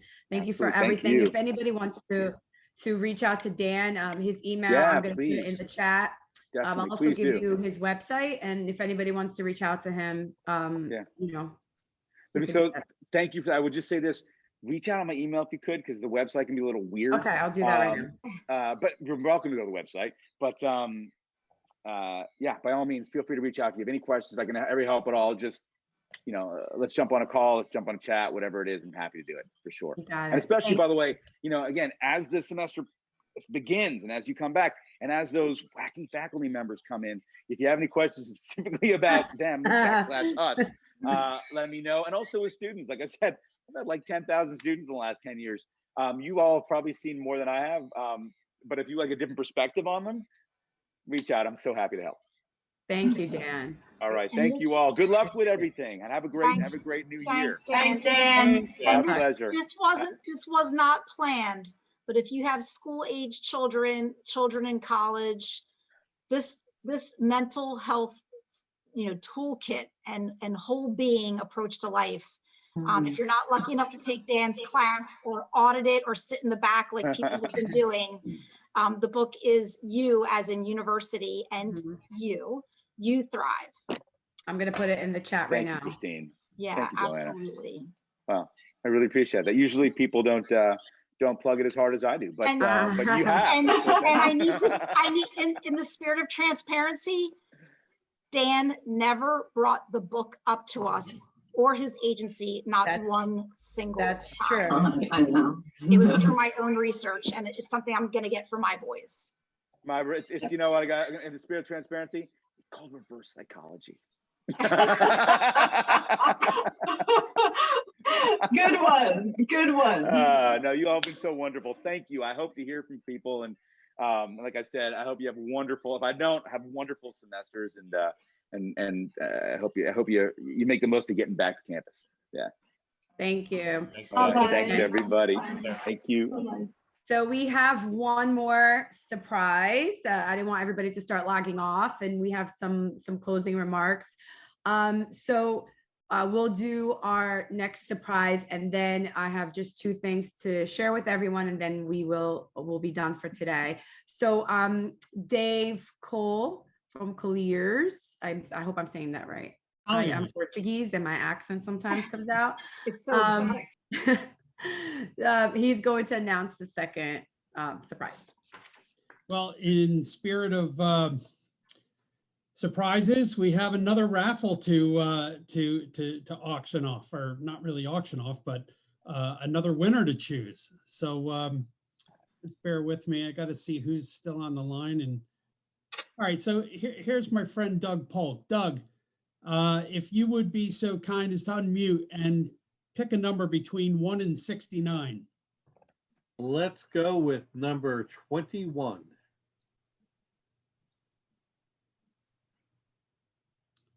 And the winner is Sandy Steed. Sandy Steed. There she is. Yay! Sandy. That's so great. Thank you. Congratulations. So Sandy, if we could just make sure we have your email address, if we do it by e-card or physical mailing address. Okay, that's great. Thank you. Appreciate it. Thank you, David. Got it. I had nothing to do with it. I did. Congratulations. Okay. So we actually recorded this meeting, and we do have the list of attendees.